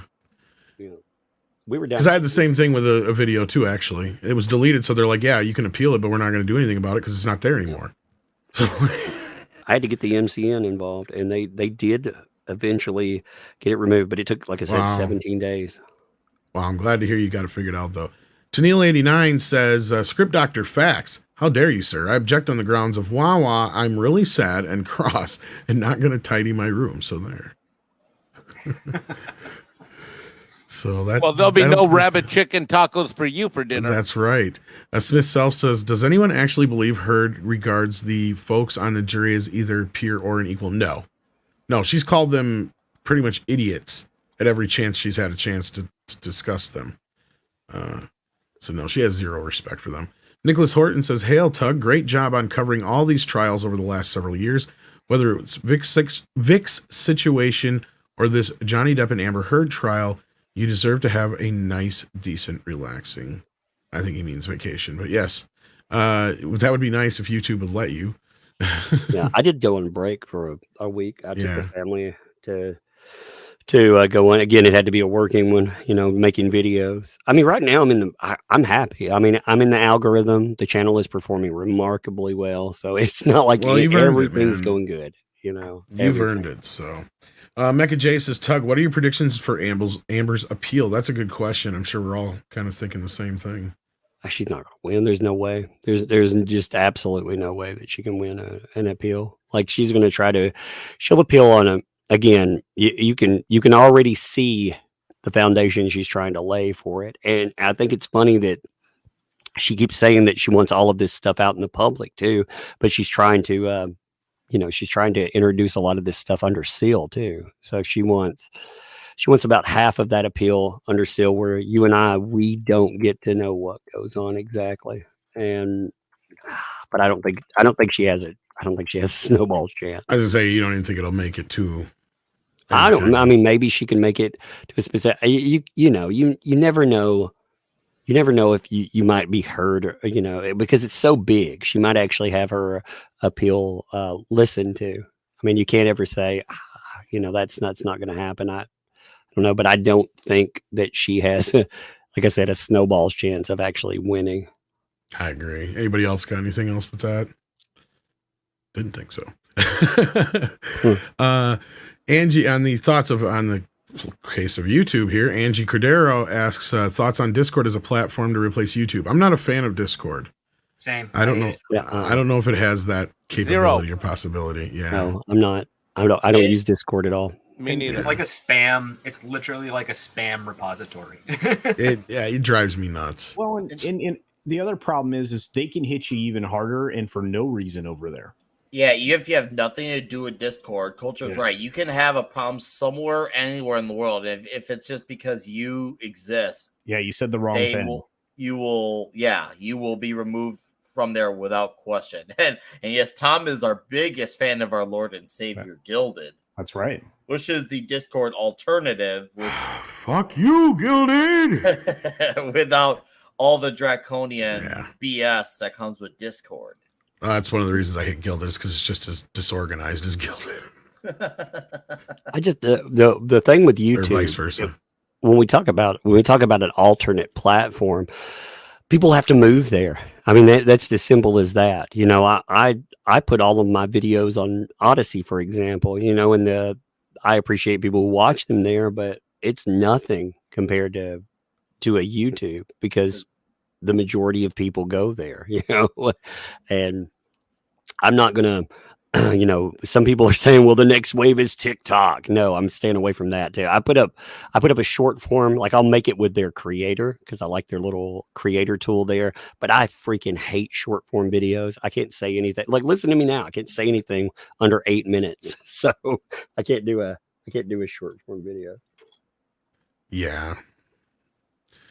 So let's see what else we got going on here. KG Grass says, why was the ACLU even involved? Well, the ACLU was even involved because they were the ones who helped her put together the op-ed that went out. They're all in it together, right? Kaplan's, Me Too movement, the Time's Up folks in Hollywood, they're all in this together to drive these narratives to empower, the people they consider, the good people. And knock down everybody else. She saw this whole Johnny Depp beat me thing as something to take advantage of and build her career off of. So wasn't it Musk that pumped a bunch of money into the ACLU for her and got her some kind of like accolade over there and all that shit? You've been covering this stuff, Tug, so you know $6 million that we know of. $6 million, $5 million, $1 million, 800,000, and then the money that he paid along the sideline. And that, like I said, that's just money we know of. So then that got her an ambassadorship, and then that through that they used and the thing is, you guys got to remember, and this is why I think it was important, and I believe this because it's obvious, because I know this is how the media works and this is how they do shit in Hollywood. This op-ed was timed with Aquaman for a reason, to get maximum exposure. Very much so. So yeah. So that was the other point that Johnny's team was trying to make. Right. Wait, Tug, there's email that supports that, right?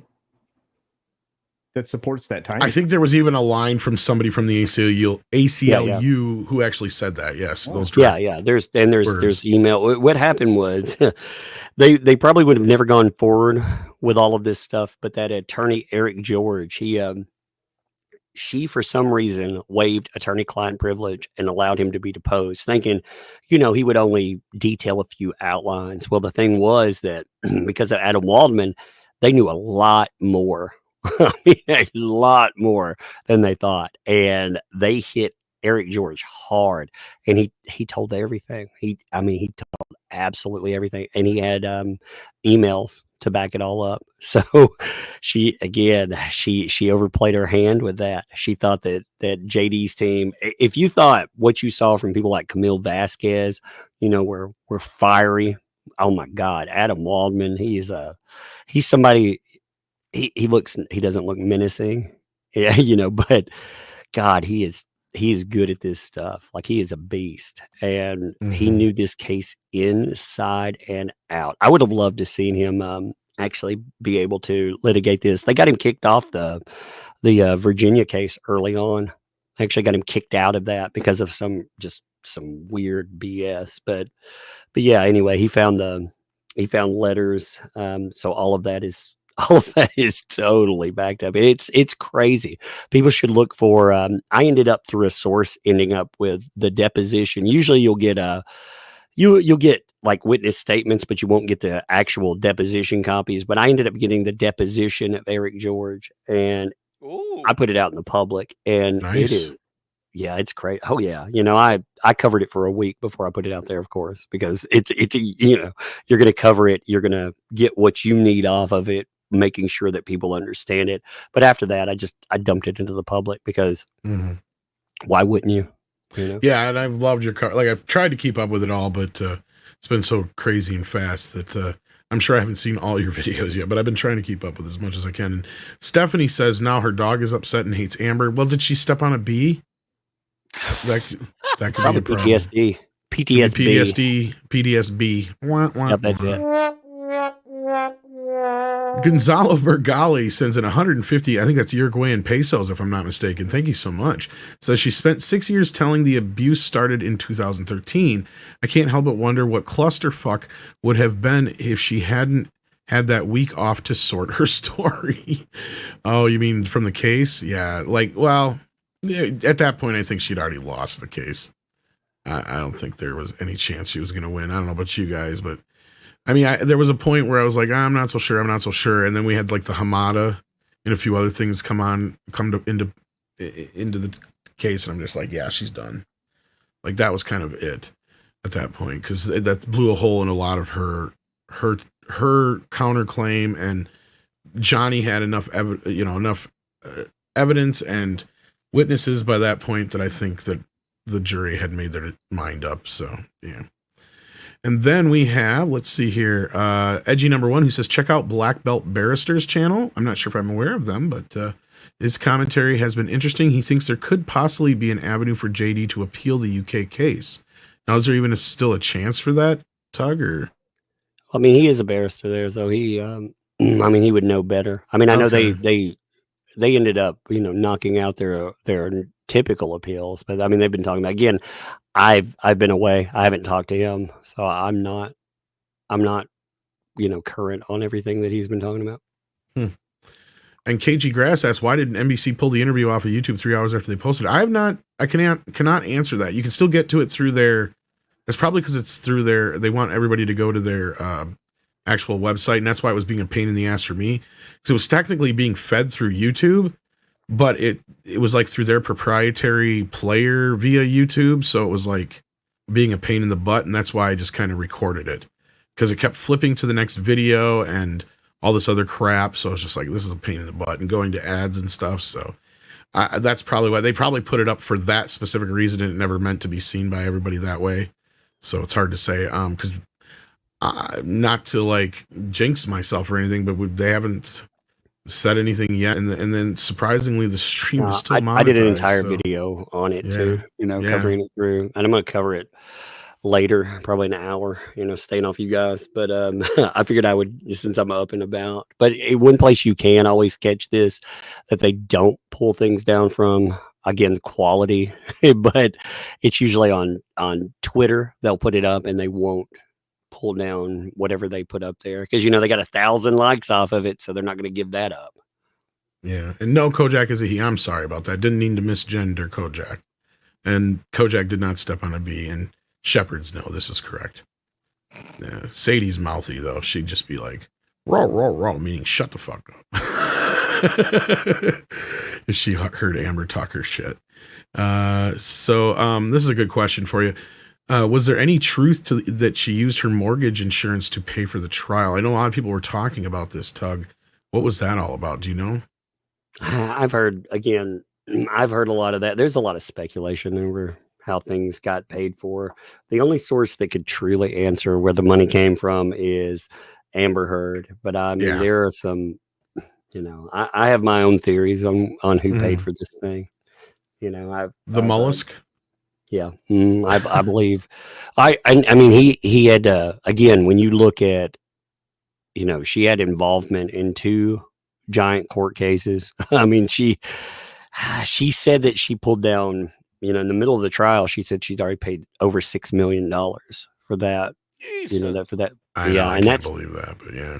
Well, and that's not her. Okay, all of her witnesses are broke too. They were all freeloaders. They all freeloaded off Johnny Depp. So Right. all of those people are represented by her team as well. They were represented by some of them. A couple of them were represented by the prominent lawyers, but most of them were like second or third tier lawyers, but they were still represented by the same teams. So where did that money come from? I can tell you, again, $6 million is very realistic. I got a client in the I've got lots of clients in cases that for $6 million is probably a low ball. Yeah. I figure it's very low, to be honest. I figure JD conservatively guessing. Wow, oh, man, $17 million between trials, easily. When you count in all. If that's the case, then why wouldn't he want more? Even though he didn't. Because money's not his motivation. Money. Yeah, I know that, but like, yeah. Oh, it's could be mentally exhausting too. I mean, think about what he's been through in the last year. I mean, not just through the money, but like the mental toll on this, like all the actual hate he got for this. Every major media outlet reported on this falsely, and they all basically did a collusion on him. And I'm sure that took a toll. And the fact that he had such an uphill battle just to prove himself. He has to be worn out. I mean, if he's still got fight in him, hey, more power to the man. But if he didn't, I can't blame him. Yeah. And then we got just a couple more here, actually, and then we'll be caught up. Hillis Mallory says Amber may need help. If up to her, she won't get it. At the very least, she needs an acting. Well, I don't know if she'll need one so badly anymore. Yeah, she doesn't have much to do with them anymore. And then Ari Jacob just says hello. Thank you so much for sending in $4.99. We appreciate that. And Boss Mayor 007 wants to know, is she really out of Aquaman? Well, we can't confirm it, but we're now starting to hear it from multiple sources. And I've been reporting on this since before the trial even ended. Tug has heard some similar things, it sounds like, from earlier. I would say it's a good chance they're at the point now. The script even said they've probably already recasted her and know who's going to take over, and will probably announce it at some point, or maybe not even. I don't know how they'll exactly announce it per se, but we'll see on that part. You didn't say anything to that effect, but I'm sure it's going to. They'll announce it, but yeah, I assume at this point the characters have already been recast. Yeah, they've been fitted for costumes. They pretty much have a good idea of what they have to reshoot and how they're going to do it. Exactly. And who knows what's happening? I would say this: if we stop hearing, say, publicly for a bit from Jason Momoa and Patrick Wilson on social media for, say, I would say a couple of days, that's probably when, if they're brought in to do some of her scenes. And so just so keep an eye on their Instagram and Twitter and stuff. And if there's a gap in posting, they're probably working on whatever reshoots they're doing. Yeah, because it could affect other things. They may even take the opportunity to change a few things. I think you said something to that effect too, and I wouldn't be surprised considering the movie got spoiled during the trial. I'd hardly call it a spoiler. Well, they kind of spoiled some major plot points. I don't even want to say them. Well, about her because character. I listened to that and I'm like, this is all stuff that would be considered obvious for a sequel. Probably for us because we know movies, but not for the general audience. So I don't want to. I think your big problem would be when you have Walter Amada going out saying, yeah, in post we actually have to fake the relationship between Jason Momoa and Amber Heard because they have no chemistry. I would think he's like, that would be a problem. He's like, it's movie magic, right? Like, I love how she's pressing it on it too. There's been a lot of discussion coming up about just about Zaslav and what's going on, and there was actually Let me pull this up real fast. Give me 1 second. I don't know where. Take me 1 minute to find. I even this. actually have music. And for while this, he's doing that, Nick's got to roll out. So Nick is going to have his show later. Yeah, and sorry. So Nick has to leave. So I want to make sure we had a chance to say bye to Nick. And check out Nick's channel. He'll be having his movie tonight's. What movie, Nick? I think they're doing Terror on the Toxic Prairie Tuesday tonight. We're just gonna do a initial reaction to the Gina Carano flick Terror on the Prairie. Awesome. Which would be great because a lot of us have talked about supporting alternative media for a long time, but it's about time we actually commit to it and do that. So tonight we'll be on there. I will have Mags on there with me too. She'll be joining me and a few others, and we're gonna have our initial first thoughts on the movie. So it'll be fun and awesome to talk about something like this. This is a huge comeback, and this is a very big cultural movement. So I'm happy to be able to take part in this by talking about this movie. So it's been awesome being on this panel. A big pleasure being, especially having Tug on here. Thanks for answering all the questions. I appreciate it, and a pleasure to meet you. And Tom, Script, Culture, Mike, all of you guys, you all have a magical evening. Into the chat, I will see you very soon. Until Thank then, you, guys, Nick. thank Take you. care. Thank you, brother. All right, so all right, I have this over here. I didn't know if you guys had seen. Okay, you had all this discussion coming up about Warner Brothers behind the scenes. You know, all that the head, basically the the head hunting. You know, they were talking about how Zaslav. Let me roll down. Zaslav trying to find his answer to Kevin Feige. You know, and all the people he'd been communicating with. You know, openly. We already knew he communicated with people like Bob Iger. You know, and I mean, there were just other heads, multiple other people he'd been communicating with. But this is what I've been hearing, and this kind of shores up part of it. Zaslav wants, obviously, everyone in control of DC would want DC to actually work for Warner Brothers. I mean, they think that, you know, they see the money that came from Aquaman. They see the money that came from Batman. And they think, my God, you know, there is money there. It is a license to bring money. How in the world are we failing? Now, Walter Hamada, he's under the gun for this. Everyone they've interviewed, and they named 2 people that had been potentially shopped as replacements for him, even though he's under contract. You know, they sideline him or give him his golden parachute, but they're openly trying to get rid of him. One of his claims to fame was Aquaman. He is very well invested in if he's going to save his career. Yeah, that was pretty much his only big hit. Yeah. Yeah, I mean, that was his monster. You know, you can't argue with anything that was there. That movie was expected to bomb. You know, people did not, when they put the amount of money that they did behind Aquaman, everyone thought they were crazy. You know, myself included. I thought, why in God's name would you do that with Aquaman?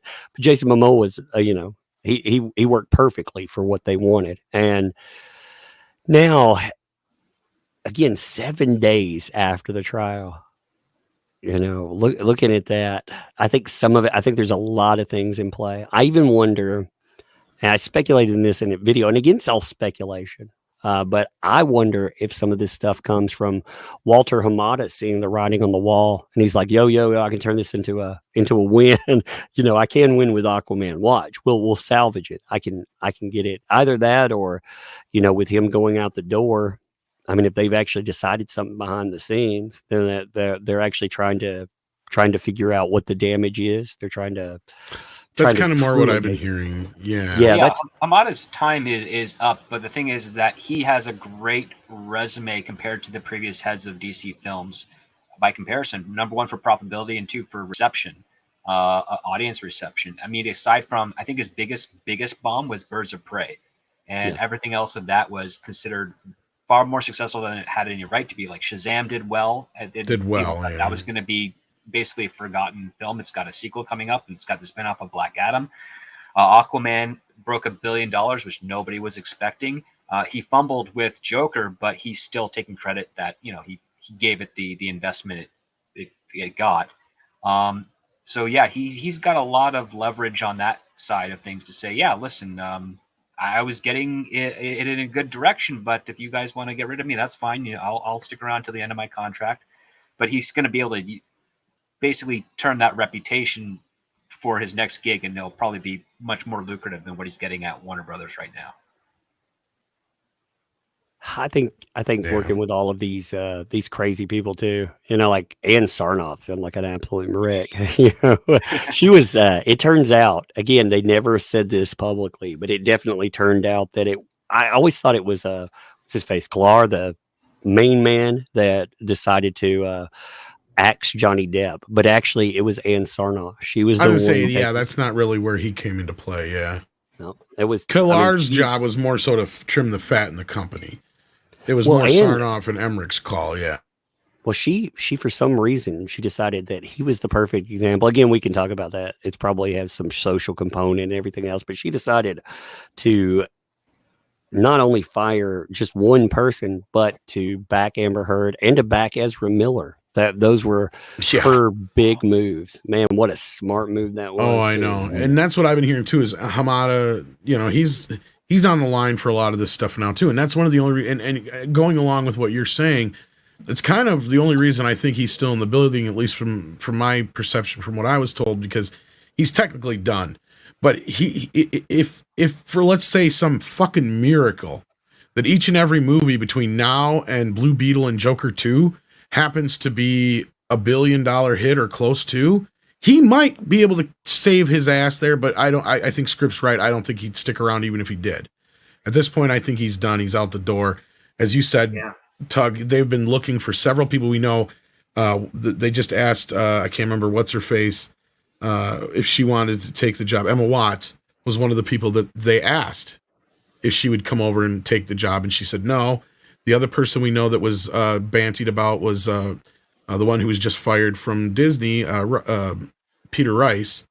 And I believe that the connection there is what they, and I'm glad you just brought, that's one of my favorite articles that you just brought up. And we've used that quite a bit to reference stuff. Because in there, I believe the connection there was that Bob Iger told him that Rice was his man. And Rice turned it down because Rice thought he had a better shot at Chapek's role at Disney, and that didn't happen for him. So who knows? Maybe Rice might come and take this position again, but I don't think he was. I think he wants a leadership role somewhere bigger than he this. Does. And the other That's thing my to point. consider, and this is something, a question I wonder if anyone's actually considered, because you have, say, Emmerich and Sarnoff, who backed Heard and Miller. And it's very weird that they would, because if they didn't back Heard and Miller, then Zack Snyder's Justice League would never have been released, because it does prominently feature those two actors. So the question I have to ask is, if they really didn't want Zack Snyder's Justice League to be a thing, why didn't they go against Heard and Ezra and say, no, we're not using them again? And therefore, by basically circumcising essentially Zack Snyder's Justice League, because he's lost two of his principal cast members from his cut. Like, if they really didn't want that to be the case, like that they really didn't want that thing to exist, they had two easy ways to do it, and the perfect opportunities to do it. And I take this back to the reason they probably didn't, the reason they probably supported them and didn't do that is because, as with most directors do, when they have a passion project, they lobby and defend their cast ad nauseum until they get their way. And I think that's kind of why they were able to stick around as long as they have. And now we're getting to this point where, Amber's going on the TV circuit to defend her position, and Mr. Miller is missing in action, so to speak. Sort of. He actually is saying a few things, and that kind of gets us to the Ezra Miller stuff. And I don't know if you got any more time to stick around, Tug, but I did want to get into the Ezra topic just a little bit, and I don't know if you want to comment on that at all. Yeah, well, Ezra Miller is trash. Is that what I mean? Well, no, yeah. I mean, I'll stick around for just a minute. I've got a stream coming up in about. I know you got to get going here soon, but yeah. So Night of Snoke brought up an interesting question here earlier on in the proceedings. He said, "What is the big reason for the Flash reshoots if they can't get rid of Ezra? Then why are they reshooting for it?" Well, that would be the point. Is they would be getting rid of Ezra. That's the only reason they would reshoot again at this point. Because they already did reshoots originally that just to fix storyline issues and have options. And what we had heard was mostly regarding whether or not they were going to go forward with Ben Affleck's Batman and some other things. They had filmed different endings, although you could probably call it recorded because it was probably shot on digital anyway. But in this case, this would be a complete revamp. They'd basically have to do what they did in Back to the Future and reshoot all of Ezra Miller's footage, or at least splice it in somehow through green screen and other special effect magic. And that is going to be a very tall order, considering he plays 3 different versions of himself in the film reportedly, and is in just about every, if not every single scene.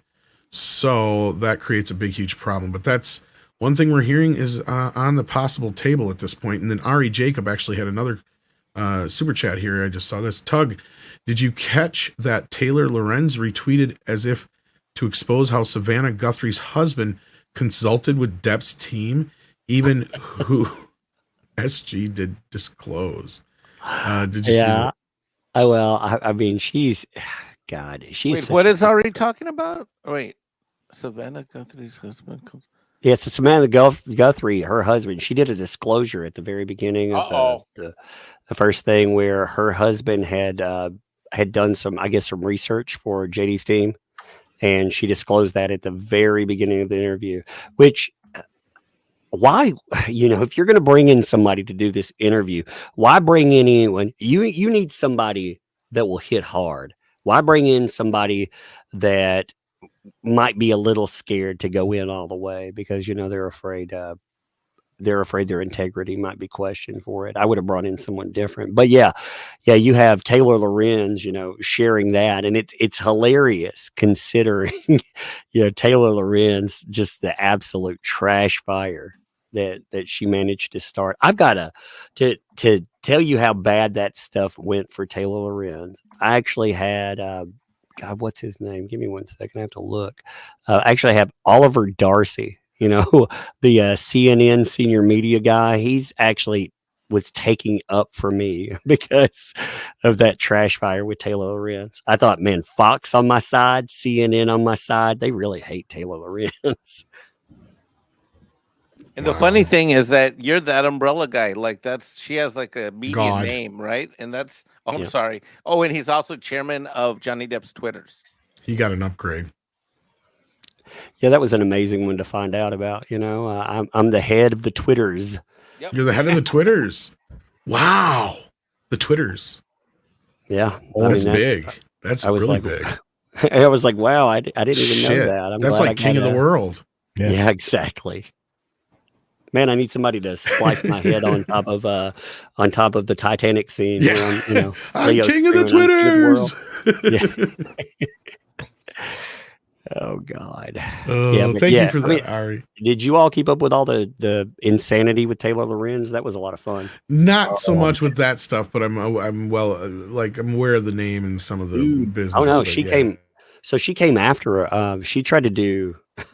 Okay, Taylor Lorenz.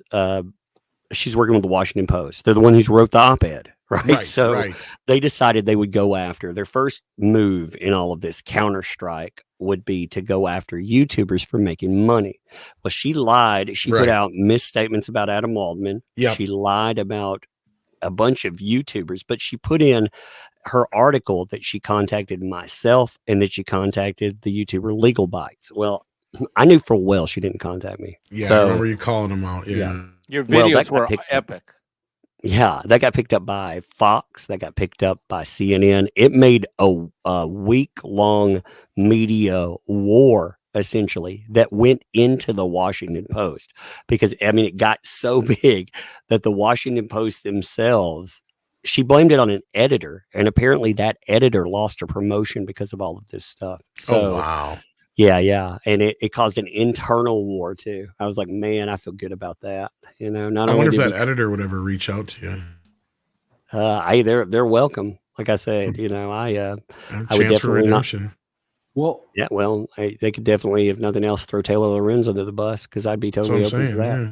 But that even spun off other things at the WAPO, right? Because we had that Felicia Samanes get hacked off because she went on a jihad there inside the organization and highlighted an old tweet from a colleague who he basically was just retweeting an old joke. That dude got a 1 week suspension or 1 month suspension or whatever. But I mean, she didn't stop. She kept going after people on Twitter in her own organization, and they got rid of her. Yeah. So Felicia was peace out. So WAPO's a mess, man. They are not good humans. Nari says you're doing the Lord's work. Indeed, he is. I was proud of that. Like, I couldn't believe that I couldn't believe. Bro, the way they made said it so they easy. reached out to you and then they went back and they did, and then they sent you the thing on the DM. Yeah. I watched Yes. I watched every single one of your videos, and it was just drama unfolding. Oh, so good. And what was funny is, I got all these places hitting me up, and I have a standing no media. Like, I'll talk to, I consider us all alternate. Like this is media right here. So I'll talk to the media here. You guys, your media, if you got an alternate place like Bounding into Comics, something like that. Sure. But mainstream media, if I speak to mainstream media, I will post it. And I posted something, again, no shot at, actually Fox had been pretty nice about what they were doing, but I just have a standing. I don't talk to the media, with them. But I gave Fox a quote publicly, and they threw that in there, and it just kept getting bigger and bigger. I was like, oh my God, this is amazing. So it still hasn't died all the way down. I mean, it's still going on somewhat, but I love it. I love that one of us can do that much damage. Yeah, for those who may not remember, and this is the thing, is like, I haven't followed the more recent stuff, but she was also the one who was known for harassing libs of TikTok. Doxed them. Yeah. The 78-year-old Taylor Lorenz. Yeah, 78. That's one of the best jokes out there. The Quartering does that every time he does a video. KG Grass says, so I wonder, the more that she speaks, how damaging will it be for WB? It won't, actually. Yeah, I was going to say that's probably the best way to put it, because especially if they get her out of the damn movie, like that's going to help them in so many ways. That'll clear up so many of their problems right then and there. And see, that's the thing. Aquaman's the easy fix, right? Aquaman's the easy fix. The tough one, as Hillis asks here, why reshoot Flash, kill off Barry Allen, and bring in the new Flash, Wally West? Well, that would be an easy fix to a point. But I don't know if that'd help you story-wise. But yeah, the Flash is the bigger problem now with Ezra Miller and these accusations of him, let's just say, doing something that we don't like to say on YouTube because it gets us in trouble, with somebody who was underage at the time and though is 18 now. And there's a lot of controversy surrounding the issue. But at this point, I don't think it matters whether or not he's technically guilty of said thing or not. He has become such a liability that it becomes hard not to believe it. And I think WB has to make a move here. Some people have asked me in other places and direct DMs that, the financial aspect of this, the PR, the two planets have to collide. The PR planet of problems has to collide with the financial problem. The financial problem has two angles to it. The first angle is there's investors. If this is just the studio's money, lock, stock, and barrel, then that's one thing. They could, if I were in the accounting office, I'd tell them to write the thing off and move on, because frankly, they're going to have to spend another 100, 150, maybe even 200 million to get this thing, going. The second issue is that, as Thomas commented incredibly precisely, is that this is supposed to be a launch pad for other stuff, which God knows. Unfortunately, that's the bigger problem here. So we've got three planets that have to collide here and settle out. So it'll be interesting to see what happens. See, and that's the thing that I got from my sources. I hate using that term because it's been made fun of so much, but it's true. From what I heard, is that's the bigger issue with this movie, is it's not so much that they could just toss it on HBO Max if it was a one-off, whatever, shit can it, whatever it be. The problem is it sets up all the stuff that comes after it between now and Blue Beetle. That's the bigger problem. But yeah, and so Ezra's been MIA, but he did post on social media. According to TMZ, Iron Eye's parents accused Miller of supplying underage climate activists with alcohol, marijuana, and LSD while also using violence to hold sway over her. These are the recent accusations that have come out. Again, I'm not going to get too deep into that aspect of it, but the court has failed to locate the Flash star. I don't exactly know the circumstances, if they're trying to charge him with anything or if they're just trying to do a welfare check on this guy. What have you heard lately from Fat Steve and Mike? Have you kept up with it at all or not? I don't know. I know he's been really digging into this quite a bit. I can go get him if you want. Well, we've been going pretty long, so I don't know if he's busy or not. And I know we're going to lose Tug here any minute, but this is basically what happened, though. Ezra had posted on social media, "You cannot touch me. I'm in another universe." And another message was labeled "from another dimension." So he's been posting on social media anyway. And then he also posted this, "Me remembering how I was nice when I should have said, 'Who the fuck do you think you're talking to?'" Oh. So I don't know if he's sending messages to these people that are making the accusations, because then he has this one here that says, "People, headache, me." So yeah, basically saying people are giving me a headache. And then he put this really randomly weird post here. I don't know if he actually wrote this. I doubt it. But it says, "I am shielded from negative people and their ill intent. My spirit, my mind, my body, my soul, and success are not altered by anyone's envy. I am protected from all negative something people, energy people, I think it's supposed to be, attempt to throw at me I can't understand what the hell that says. Subconsciously, I think it's subconsciously. Subconsciously, consciously, I clear any and all something peers who are hidden enemies." Crazy. Something Padero? I don't think it's... Is it the word I'm thinking it is? Psychological help. That's what it says. Yeah. Well, did you see his recent interview too that like came out? We covered that last week. He came off like a nut bar in that thing. Yeah. Did you that where he was getting arrested in that parking lot? Oh, I saw that one too. But there was another one where he's just being interviewed for Fantastic Beasts, and he is clearly just gone. Yeah. Well, you know, and people, I thought it was funny. I was laughing at, you know, just how out of whack he is. And there was somebody telling me you can't make fun of him because he may be mentally ill. And I was like, that's offensive as hell to say to mentally ill people, you know? Like, you know, he may be spun out on drugs. He may be a pile of garbage, but he's not getting help. So how do you know? We make fun of his deed there, you know, but I mean, so many people defend him because of identity and because of perceived mental health condition. He deserves neither. Does that note not strike you like what the Gabby Petito guy, Mr. Laundry, did? Remember, he sent some weird stuff. I've got stories. I mean, you know what? Do you guys remember that story? The van life girl from Florida? Not offhand. Yeah. Yeah. I know what you're talking about. Yeah, that note just reminds me of some of his communications right before he was found not with us anymore in the swamp. You know what I mean? Yeah, none of this is ringing any bells for me. Sorry. All right. Well, I wish. But Tug knows what you're talking about. Yeah, that was creepy. That was a weird way to go about communicating with people. I don't know. He's definitely not well. He needs a lot of help. So. Yeah, well, you know, the problem is that he has an entire enabler culture that there are millions of dollars, hundreds of millions of dollars really invested in that man. And there are, you know, this entire, again, enabler culture that will not call him out. And that's going to be a real problem. It's going to end up, Ezra Miller is going to end up seriously hurting someone or hurting himself because he is just totally out of control. Yeah, sadly, I think that's about where we're at. And thank you for Six for bringing this to my attention. I should have just looked it up myself, but we're so busy with everything, so thank you. Flash Star can't be located by court trying to serve him with a protection order, evidently, is what's going on here. So that's what they're trying to get him for. And they can't locate him, evidently, is the case. So we'll see how this unfolds here.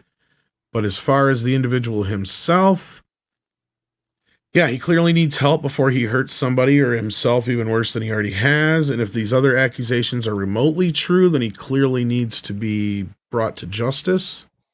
I mean, we've gone beyond assault and battery claims and charges here at this point, and just some wacky behavior. I got to bounce. I didn't notice what time it was. No, that's fine, dude. Thank you so much for being here, brother. We appreciate it. Hey, I appreciate all of you too. Love you, man. Take care of yourself. Thank you, Todd. See you guys. Wow. All right. So we're gonna be wrapping this up here pretty soon ourselves. But yeah, this thing here just keeps getting worse for Ezra and Warner Brothers for that matter. But I wanted to get everybody's kind of reaction to this here. With his popping up on social media and them trying to serve him and not being able to find him and all this business with Ezra. Let's start with you, Mikey. Or Mikey had to step away. Let's start with you, Culture. Like you said, it rings about that case going back just a few months ago with that Gabby Petito girl and her fiance, who offed her after a domestic issue was revealed to the general public. And then he went and ran to Florida and hid in a swamp park, and something happened to him, and he's no longer with us. But he's not well. I've been saying it since all of this started happening, since he got arrested, however many times, however many police incidents were in Hawaii. At least a dozen or better. Help. Yeah, he needed help. He still does. I mean, I just hope he gets it before he hurts somebody. That's my concern. Me too. Or somebody again.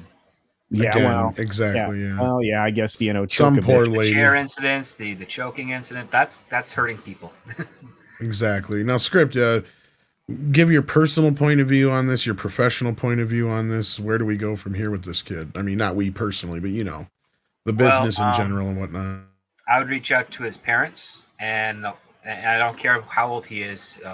He's definitely in a position, behaviorally wise, at least on what's been released publicly, that his parents should be the ones involved to basically put him in a position, what's the word? Britney Spears just got out of it. Conservatorship? Conservatorship, yeah. Conservatorship. He needs to go into conservatorship and get some proper diagnoses from from the medical field, get his act together.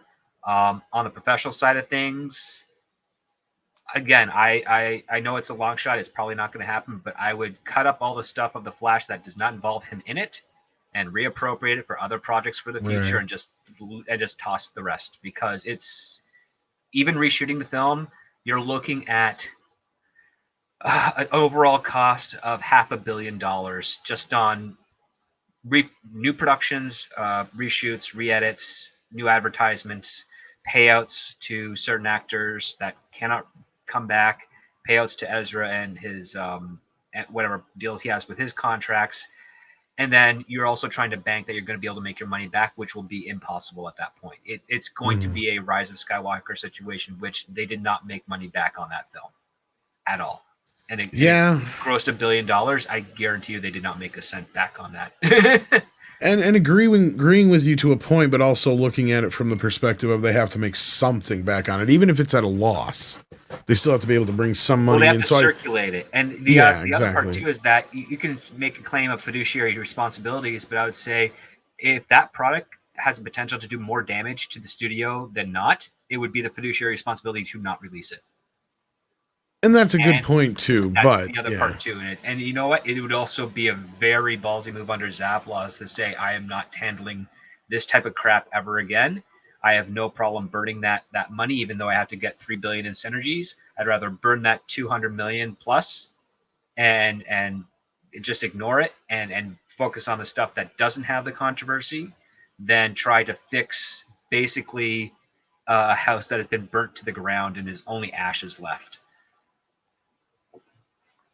You're probably not wrong, but the word I'm hearing is that's not the option right now. So no, it's definitely not going to be an option for me. I mean, it should be, but it's not going to be. They have to be. Again, I mentioned this, what was it, February or March, where it's like they should release it now, because the more they give, the more they delay, the more time they give him for opportunities to screw up. And again, if the Flash had dropped, say, just after the Batman finish, it would have already done its cycle, and then this news would have hit, and Warner Brothers would be like, well, we didn't know. Plausible deniability. He'll not bring him back. Thank you. Bye-bye. No, I agree with you, and I did then, too, and I knew why they weren't, but at the same time, you're 100% correct, because even if they kicked it out there with a $30 million campaign, just a tiny little campaign, and enough people knew about it already anyway that it wouldn't matter, that campaign would have still been enough to let people know the movie's out there. You're going to get enough people to go see it in the theater where they probably would have made most of the money back anyway. Throw it up on Disney or HBO Max real fucking quick. Maybe get a few more people to sign up for that.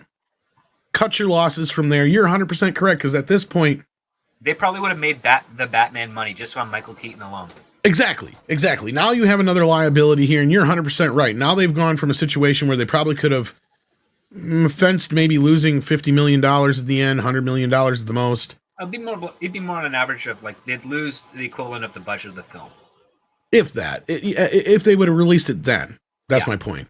Now you have a problem of you're faced with, and again, that's still a plausibility. I do like the idea of reworking the footage somehow, but even then you're still stuck with either bringing somebody in for some kind of ADR or maybe having to reshoot this, that, and the other anyway. Or basically, you're creating one to three new productions to incorporate that footage in original stories that either are not going to have a theatrical release, which means that they're only going to net at best a HBO Max subscription.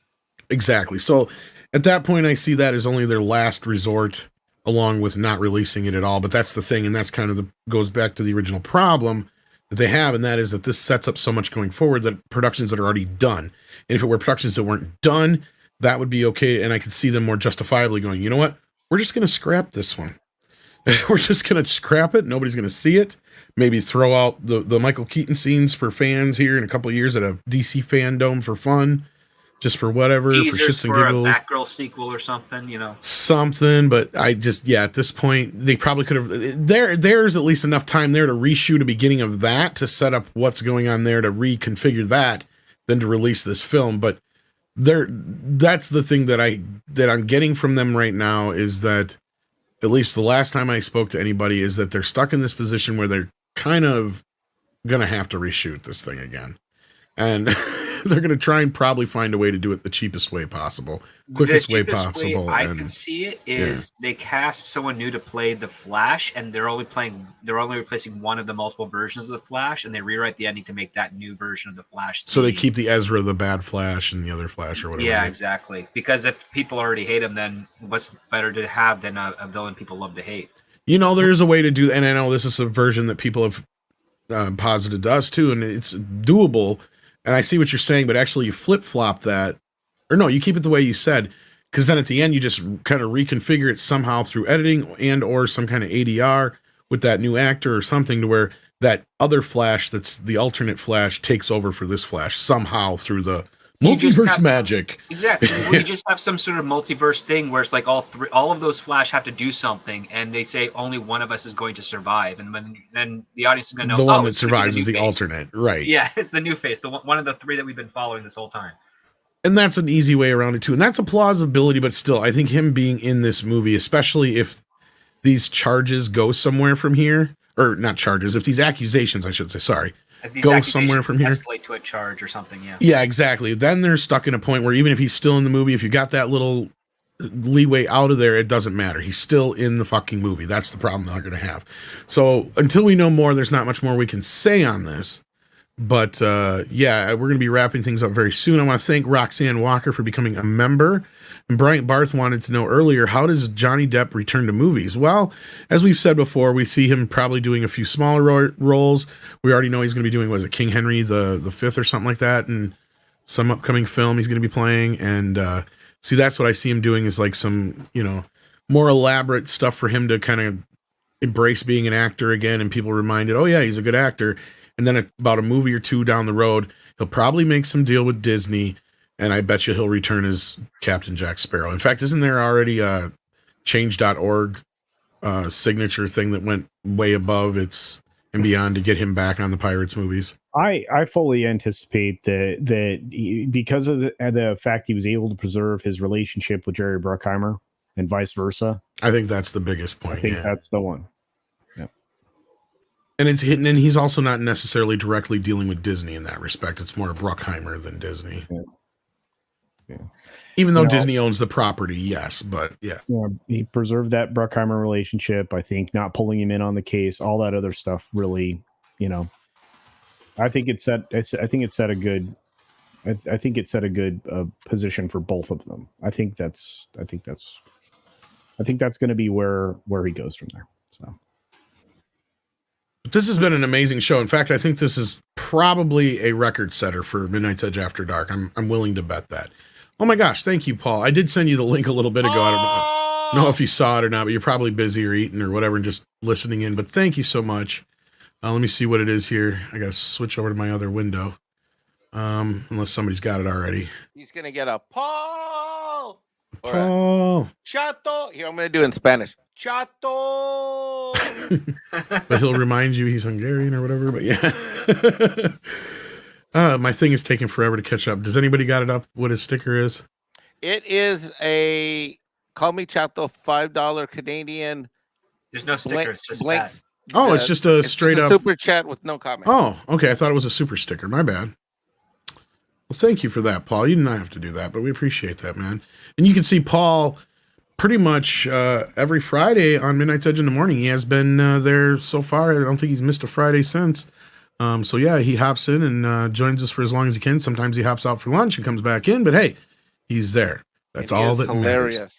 And yes, he's a very hilarious individual. If you haven't seen his channel yet, I suggest you check it out. Paul used to work in the industry as well, like Script Doctor.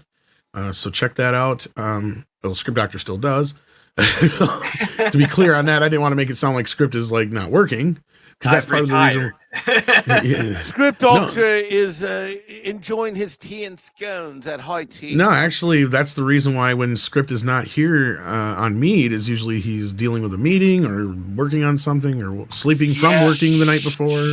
When you're working in multiple different time zones, sometimes your evenings feel like mornings. But yes, Paul's channel has some great videos, and I can't wait to check out his latest TV guide videos that he does. And he's been covering Star Trek a lot lately and all kinds of other stuff. And a very, very funny individual. And we've been so glad to have become friends with him, it seems. So, like, yeah, we're glad to have him a part of the team. Meredith G says Johnny Depp also has relationships with Tim Burton and Robert Downey Jr., who have indicated they want to work with him. Yes. That's where the only way I would lend any credence to that Beetlejuice rumor, which I still really don't, is if they've somehow finagled Tim Burton to get involved with it. Because traditionally, or historically, however you want to put it, Tim Burton has said, nah, I'm good. When anybody's ever asked him about a Beetlejuice sequel, he's like, what else do I have to say that I didn't say with the first movie? Right? Like, I mean, there's not much or any place to go with that. The one they kept trying to push on him was what? Beetlejuice Goes Hawaiian or some shit like that script for years. I remember Kevin Smith mentioning a story on that. Yeah. And so, like, I think Tim Burton is not involved at all, at least not to my knowledge. I know Brad Pitt's production company had picked up the rights to it, or at least to work through Warner Brothers on making a film, or optioned it, however you want to put it. Optioned it, I think would be the term. I think it's option in development. Yeah, option in development. And I think Michael Keaton has expressed interest, but I don't think he's actually signed on to anything yet. So... And at this point, I don't think they've mentioned any directors or anything like that. But if Tim Burton were to happen to actually sign on, that's the only way I could see Johnny Depp actually working on that film. Because otherwise, I don't see him working for Warner Brothers anytime soon. Can you have some of the excess cash for my project? Which excess cash? Where do you think there's cash? You think we make money here? Well, if we team up with Chato and do that OnlyFans thing between Midnight's Edge and the Chato channel, that might work. But no, like the only other opportunity I see him working with Warner is what you mentioned here, and that's Robert Downey Jr., who's expressed some interest in doing another Sherlock Holmes movie and having Johnny involved in that somehow. And I think that's through Warner Brothers, wasn't it? Guy Ritchie, maybe? I think those were Warner movies, if I'm not mistaken. Somebody please correct me if I'm wrong, but I'm pretty sure they were. And the other part too is, again, the people involved with Johnny's this is also a good point. Johnny's stuff at Warner Brothers, they're not there anymore. So true. His management team would really have a good argument, say, don't be foolish of turning away one of the biggest studios in town just because those two jerks, got rid of you for that franchise. There'll be other franchises, and if the right one comes along, you should always consider doing it. That's how I've seen management and agents act, is like, unless they do something really egregious, I don't see Johnny Depp holding holding Warner Brothers completely accountable. I do know that if another studio has Ann Sarnoff on there and they want to hire Johnny Depp's going to say no. See, that's another point. You're right. That was sending more of a message of, like, if you hire these individuals, then I'm probably not going to work for you either. That was probably the bigger part of that message. Because I agree. Like, if there's ways to work around it or somebody that Johnny is willing to work with, I will not, like, I keep hedging it saying I'm not saying he'll never work for Warner Brothers again, but there's less of a chance because he was recast in that film. And I know, like Script said, most of those people are already out the door, so that doesn't matter anymore. But I'm sure he'll stick to that for a while, and he won't take a movie lightly anyway. So no, and it looks like I think he'll be a lot closer onto like who are the people involved. Yeah. And did they defend me? Did they stay silent, or did they attack me, or did they even know? Like, because there's the other part too. You would not be surprised how there are people on the outskirts of Hollywood who have literally not been paying attention to this until like maybe a day or so ago. But those two examples I gave you, but those two examples those are probably the best two examples to think of. Like, because Tim Burton would be an in.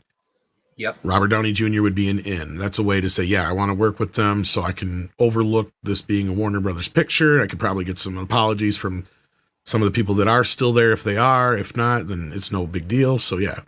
And then Chados says he's got his new TV Guide video tomorrow. Yay! Nice. I'm looking forward to that. Hopefully it's before my show so I can watch it.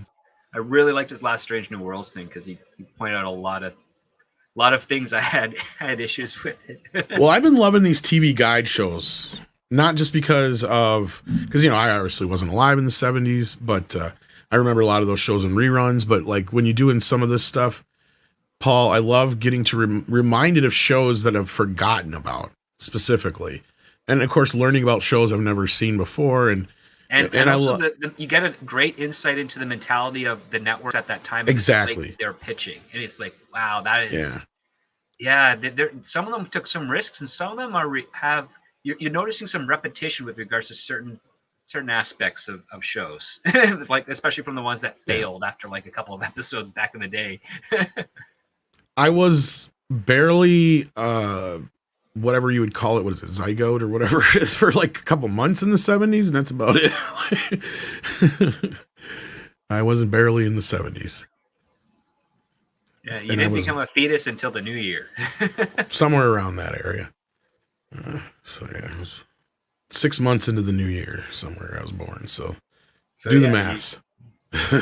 Yeah, so basically you were conceived in the first trimester was in the late I don't want to think about that. There's a possibility I was conceived at or around a Neil Diamond concert, and all I know is I can sing Neil Diamond very well. So real quickly, I think the Sherlock Holmes thing is kind of a dead end. The rumor had been out there for almost a decade, and upon further reflection, it'll be even more difficult because it's a Village Roadshow film in conjunction with Warner's as a distributor. You know how they're getting along right now. There's a lawsuit, so there is. I'm not sure we're gonna see Sherlock Holmes 3 that way, but maybe. Yeah, that doesn't mean that Village. It depends on who actually owns the more of the rights, I guess, and I don't know who would actually have the more control. I have to run out to take a work call from the West Coast. But we're gonna wrap it up anyway. Wait, before we wrap it up, we need 29 likes to 1,000. Is that right? Please, yes, give us those 29 more likes. If you haven't hit that like button, please. And anyone that does not hit the like button that is listening to this, I will find you and send you a Tom Summertime Man-Thong calendar if you don't hit that like. I do like that. That's an effective threat. Is that? Well, yeah. We're 4 away now. Well, 1K. Done deal. Woo! All I know is when you threaten, it's actuality. Thank you all. We appreciate it. Thank you for being here, Mike, producer extraordinaire. Yeah, I just got to take a call. The person's leaving the office and they're just waiting for me, so I got to go. No worries, but no, you guys out there, thank you for all the newcomers tonight who Tug brought here, and thank you for all the regulars who show up, and those who may not have been here for a while. This has been a hell of a show. Like I said, I'm pretty sure it's a record breaker for Midnight Touch After Dark. I can't imagine we've ever hit these kind of numbers live before. So thank you so much for that from the bottom of my heart. Thank you for all the super chats, for all the questions, for the interactions, for all the years. And Tug, again, of course, can't say enough about that man. I've known him for years, and I could listen to him read a phone book That was one of the first things I fucking said to him. like I love Tug and I love you guys here on this panel. Of course, Six, who's been helping in the background as well when she could, who's always who's executive producer here at the show, basically in a way, and Script Doctor, who's been one of my longest companions here as well. And thank you so much for that. And Culture, who we do another show together all the time, like 5 shows together all the time. And I probably do more shows with than anybody else, and that's why you're my hetero life mate. That's right. So you and I know what each other are probably doing more time of the day than anybody else. That's true. That's really maybe the missus, the boss, knows maybe a little bit more. Maybe. I mean, she knows when I'm sleeping. She knows. But that's the thing, is when she's sleeping, I know what you're doing. When you're not in the bed with her, that is. She knows if I've been bad or good.